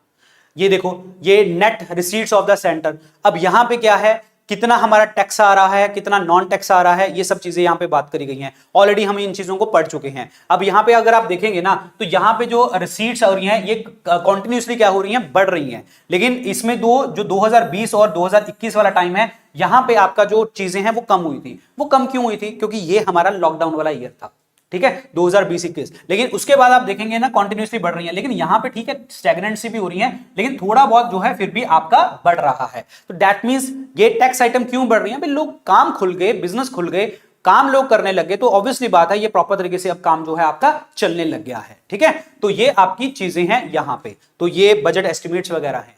यहां पे एक्सपेंडिचर की बात करें, अब जब एक चीज बताओ, जब हमारा पैसा आना स्टार्ट हो गया तो एक्सपेंडिचर भी क्या होगा, बढ़ेगा ही ना। हम इंफ्रास्ट्रक्चर के ऊपर पैसा लगाएंगे, भाई हॉस्पिटल्स और बनाने की बात करेंगे कि कल को अगर ऐसी कोई आपदा फिर आ गई तो उसके ऊपर रोड्स बनाने की बात करेंगे, कनेक्टिविटी करने की बात करेंगे। जो हम लोगों ने उसमें प्रॉब्लम देखी थी आपके दैट इज लॉकडाउन में, लोग पैदल जा रहे हैं, तो हर तरीके से जो गवर्नमेंट है उस चीज को मतलब टैकल करने की कोशिश कर रही है, किसी ना किसी तरीके से वो चीजें आपको दी जाए। एक्सपेंडिचर उसके ऊपर कर रही है, इंफ्रास्ट्रक्चर के ऊपर, रोड्स के ऊपर, हॉस्पिटल्स के ऊपर, स्कूल्स के ऊपर, एजुकेशन के ऊपर, ये सारे पैसे यहाँ पे खर्च किए जा रहे हैं यहाँ पे, ठीक है। तो ये भी कॉन्टिन्यूसली क्या हो रहा है, बढ़ रहा है यहाँ पे। एक बार इनके फिगर्स देख लेना, जस्ट देख लेना, ठीक है, ये ध्यान रखना चीज। यहाँ पे लिखा हुआ है ग्रांट्स कितनी, फाइनेंस कमीशन, ये वो सब चीजें।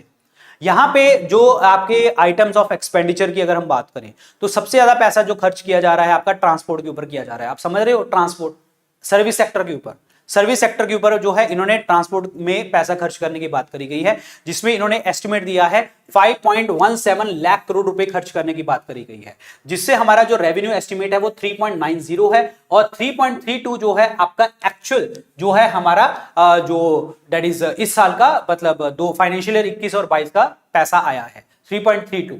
तो समझ रहे हो तुम लोग, ये पॉइंट समझ रहे हो कि हमने सर्विस सेक्टर के ऊपर भी पैसा खर्च करने की बात करी है। तो this is very very important. ये तुम्हें फिगर्स मिल जाएंगी, तुम्हें पीडीएफ दे दूंगा मैं, ये तो उसमें देख लेना।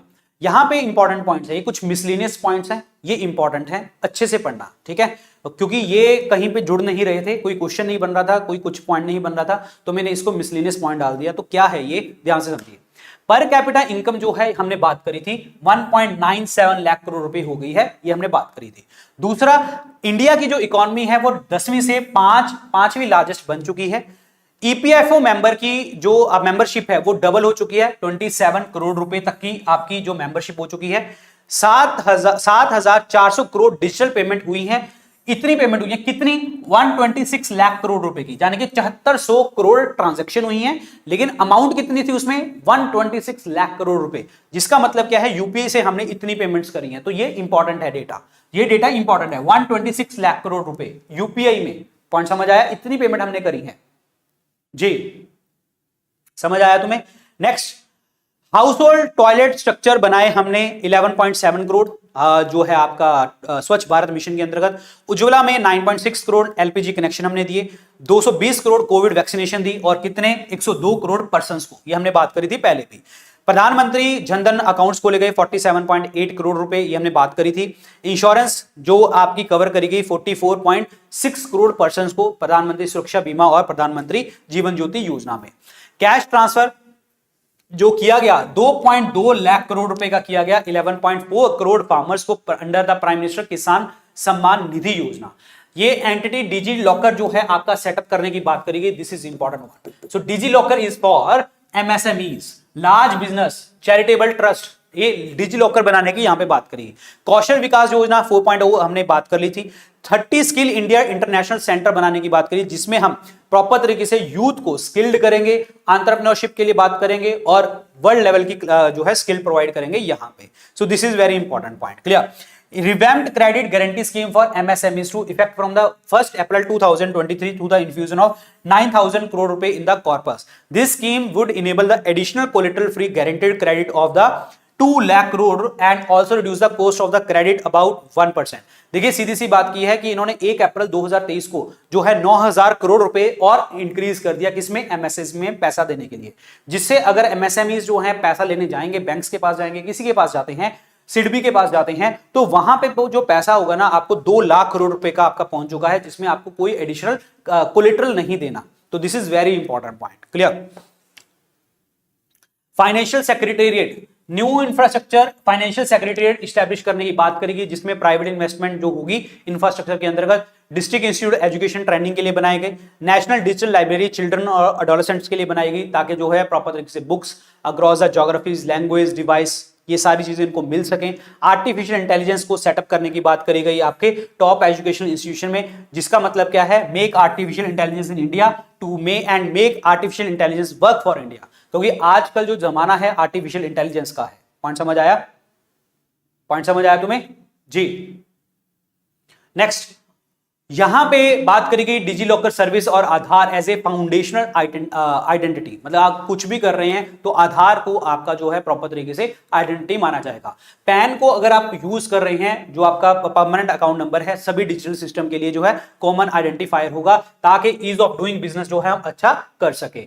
ई कोड प्रोजेक्ट जो है आपका लॉन्च किया गया, कोई भी डिस्प्यूट होता है 7,000 करोड़ रुपए यहां पे देने की बात करी गई for the administration, clear. 35,000 crore रुपए जो है हम दे रहे हैं कहां पे, एनर्जी सिक्योरिटी सेक्टर में, नेट जीरो ऑब्जेक्टिव के लिए, जो हमने भी बात करी थी। 20,700, ये इंपॉर्टेंट है यार, लद्दाख की बात आई थी, ठीक है, ये इंपॉर्टेंट है। 20,700 करोड़ आउटले प्रोवाइड किया गया रिन्यूएबल एनर्जी और grid integration and evacuation from the Ladakh, this is important. Railway के लिए पैसा दिया गया है आपका 2.4 लाख करोड़ रुपए, जो कि 9 टाइम्स है आपका 2023 और 24 का। डिफेंस में एलोकेशन पूछी जाती है पेपर में, और इसमें एलोकेशन अभी हमने इंक्रीज कर दी है, 13% इंक्रीज कर दी है, और कितना हो गया है 5.9 लाख करोड़ रुपए। ये डेटा इंपॉर्टेंट है, 5.9 लाख करोड़ रुपए, जो लास्ट कितना था 5.25 लाख करोड़ रुपए था, तो इस बार हमने कितना किया 5.94 लाख रुपए जो है यहां पे बढ़ा दिया यहां पे। This is important one. Revise estimates क्या हैं, ये पढ़ने हैं आपको, ये रिवाइज एस्टिमेट्स जो हैं आपको प्रॉपर तरीके से पढ़ने हैं। The total receipts other than the borrowing, देखो कि कहां से पैसा आया, other than the borrowing is 24.3 lakh crore रुपए, which the net tax receipts are the 20.9 lakh रुपए, मतलब जो टैक्स आइटम्स हैं उसमें 20.9 लाख करोड़ रुपए की हैं। टोटल एक्सपेंडिचर गवर्नमेंट का 41 लाख करोड़ रुपए है, जिसमें से कैपिटल एक्सपेंडिचर कितना है 7.3 लाख करोड़ रुपए का। फिस्कल डेफिसिट जो है इन्होंने बजट एस्टिमेट्स के अकॉर्डिंग बोला है 6.4% ऑफ द जीडीपी। यार ये डेटा बड़ा इंपॉर्टेंट है, ये पढ़ के जाना, एस्टिमेट्स कितना दिया है इन्होंने, रिवाइज एस्टिमेट जो है आपके दिए हैं 2022 और 23 के। बजट एस्टिमेट कितने हैं, इस साल के एस्टिमेट कितने हैं जो मैंने आपको बताए थे, ठीक है। सो यहां पे बोरिंग्स 27 लाख करोड़ रुपए की रहेगी, टोटल एक्सपेंडिचर आपका 45 लाख करोड़ रुपए का रहेगा।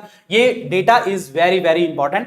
टैक्स, नेट टैक्स रेसीट्स कितनी होगी 23.3, ये बोला कि इतना होगा, ठीक है। फिस्कल डेफिसिट हम 5.9 पे करेंगे, लेकिन लास्ट में इन्होंने कितना बोला है 6.4 बोला था, अब इन्होंने एस्टिमेट कितना दिया है कि हम 5.9 पे, मतलब फिस्कल डेफिसिट को कम करेंगे। पॉइंट समझ आया तुम्हें, ये याद रखना जी, क्लियर।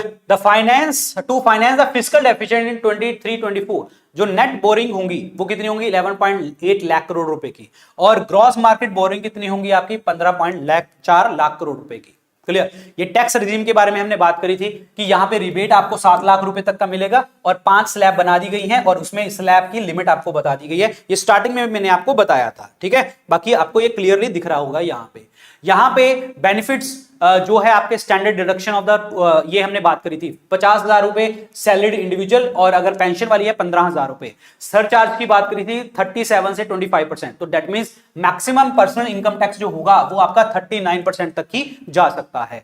और यहाँ पे tax exemption non government salary employees की जो है 25 लाख रुपए तक की हमने कर दी थी। न्यू कोऑपरेटिव्स के लिए जो है आपका 15% जो है benefit of the low tax rate of the 15% जो है हमने दिया गया था, और हमने बात करी थी कि हमने स्टार्टअप्स के लिए जो टैक्स बेनिफिट्स हैं वो आगे 1 साल के लिए बढ़ा दिए हैं, ये भी हमने बात करी थी।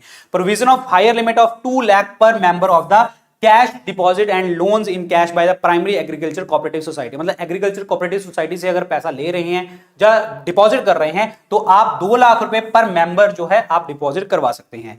3 करोड़ का for TDS of the to be provided for the cooperative society, मतलब 3 करोड़ तक आपको कोई भी टीडीएस वगैरह यहां पे नहीं लगेगा। This is very important. So date of incorporation startups की मैंने आपको बता दिया, 1 साल अगर आगे बढ़ा दिया। ये ऑलरेडी हम चीजें पढ़ चुके हैं, ये ऑलरेडी चीजें हम पढ़ चुके हैं, ठीक है। ये मैं तुम्हें आपको जस्ट दिखा रहा हूं क्योंकि ऑलरेडी चीजें पढ़ चुके हैं हम लोग। Minor changes in the basic custom duty, cess and surcharge के अंतर्गत, और यहां पे custom duty on the goods other than the textile and agriculture reduce to 13 from the 21। This is very important, ये डेटा इंपॉर्टेंट है कि अगर आपसे पूछा कि कस्टम ड्यूटी जो है हमने कितने प्रोडक्ट्स के ऊपर लगा रहे हैं, पहले 21 प्रोडक्ट के ऊपर लगाते थे, अब हमने कितने पे लगा दी है, 13 पे, other than the agriculture and the textile. This is important one, clear, ये याद रखना, very very important.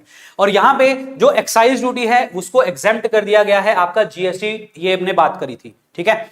Electrical vehicles को प्रमोट करने की बात करी गई है। Lithium ion cell for the use in the battery of the electrical operated vehicle extended to जो है आपका 2024 तक। This is important. Zero emission की बात करी गई, ये ओपन पैनल सेल की बात करी गई, किचन की बात करी गई, ये हमने बात करी है, ये मैंने तुम्हें ऑलरेडी पढ़ा दिया है ये चीजें, ठीक है। ये ऑलरेडी चीजें मैंने तुम्हें पढ़ा दी हैं, ये clear. So guys I hope आपको ये क्लास अच्छी लगी होगी। अच्छी लगी है तो लाइक कर दीजिए, चैनल को सब्सक्राइब कर लीजिए, और जो भी अपडेट्स होंगे वो हमारे टेलीग्राम चैनल के ऊपर आपको देखने को मिलते हैं। डॉक्टर विपिन गोयल के टेलीग्राम चैनल के ऊपर आप हमेशा कनेक्ट रहें यहाँ पे, ठीक है। सारे अपडेट्स आपको यहाँ पे मिलते रहेंगे, और आप मुझे इंस्टाग्राम के ऊपर भी फॉलो कर सकते हैं। और अगर आप पीसीएस एग्जाम की आप तैयारी कर रहे हैं, यूपी पीसीएस, बिहार, उड़ीसा, पंजाब, असम, मध्य प्रदेश, जम्मू कश्मीर और हरियाणा, और आने वाले टाइम में हम और भी पीसीएस की तरफ जाएंगे, तो आप अगर इन स्टेट पीसीएस की आप तैयारी कर रहे हैं तो आप इन बैचेस में एनरोल कर सकते हैं। इन सभी कोर्सेज के जो लिंक हैं वो डिस्क्रिप्शन और कमेंट सेक्शन में आपको मिल जाएंगे। अदरवाइज आप स्टडीआईक्यू ऐप और वेबसाइट के ऊपर जाके भी इन कोर्सेज को परचेज कर सकते हैं, और आप इनके अंदर आपको एक कोड लगाना है, दैट इज VIP लाइव। इस कोर्स के अंतर्गत तो आपको मैक्सिमम डिस्काउंट देखने को मिलेगा, ठीक है। सो thank you so much guys, all the best, all the best. तैयार रहें, और टेलीग्राम चैनल के साथ हमेशा आप कनेक्ट रहना मेरे साथ। सो थैंक यू सो मच। अच्छे से पढ़ें, डेली क्लासेस पढ़ें, बहुत सारी क्लासेस के अपडेट्स आ रहे हैं, और बहुत सारी क्लासेस जो हैं आपके लिए हेल्पफुल होने वाली हैं, जो भी हम डिस्कस कर रहे हैं यहाँ पे। So thank you so much, good luck, take care, bye bye, जय Hind, thank you so much.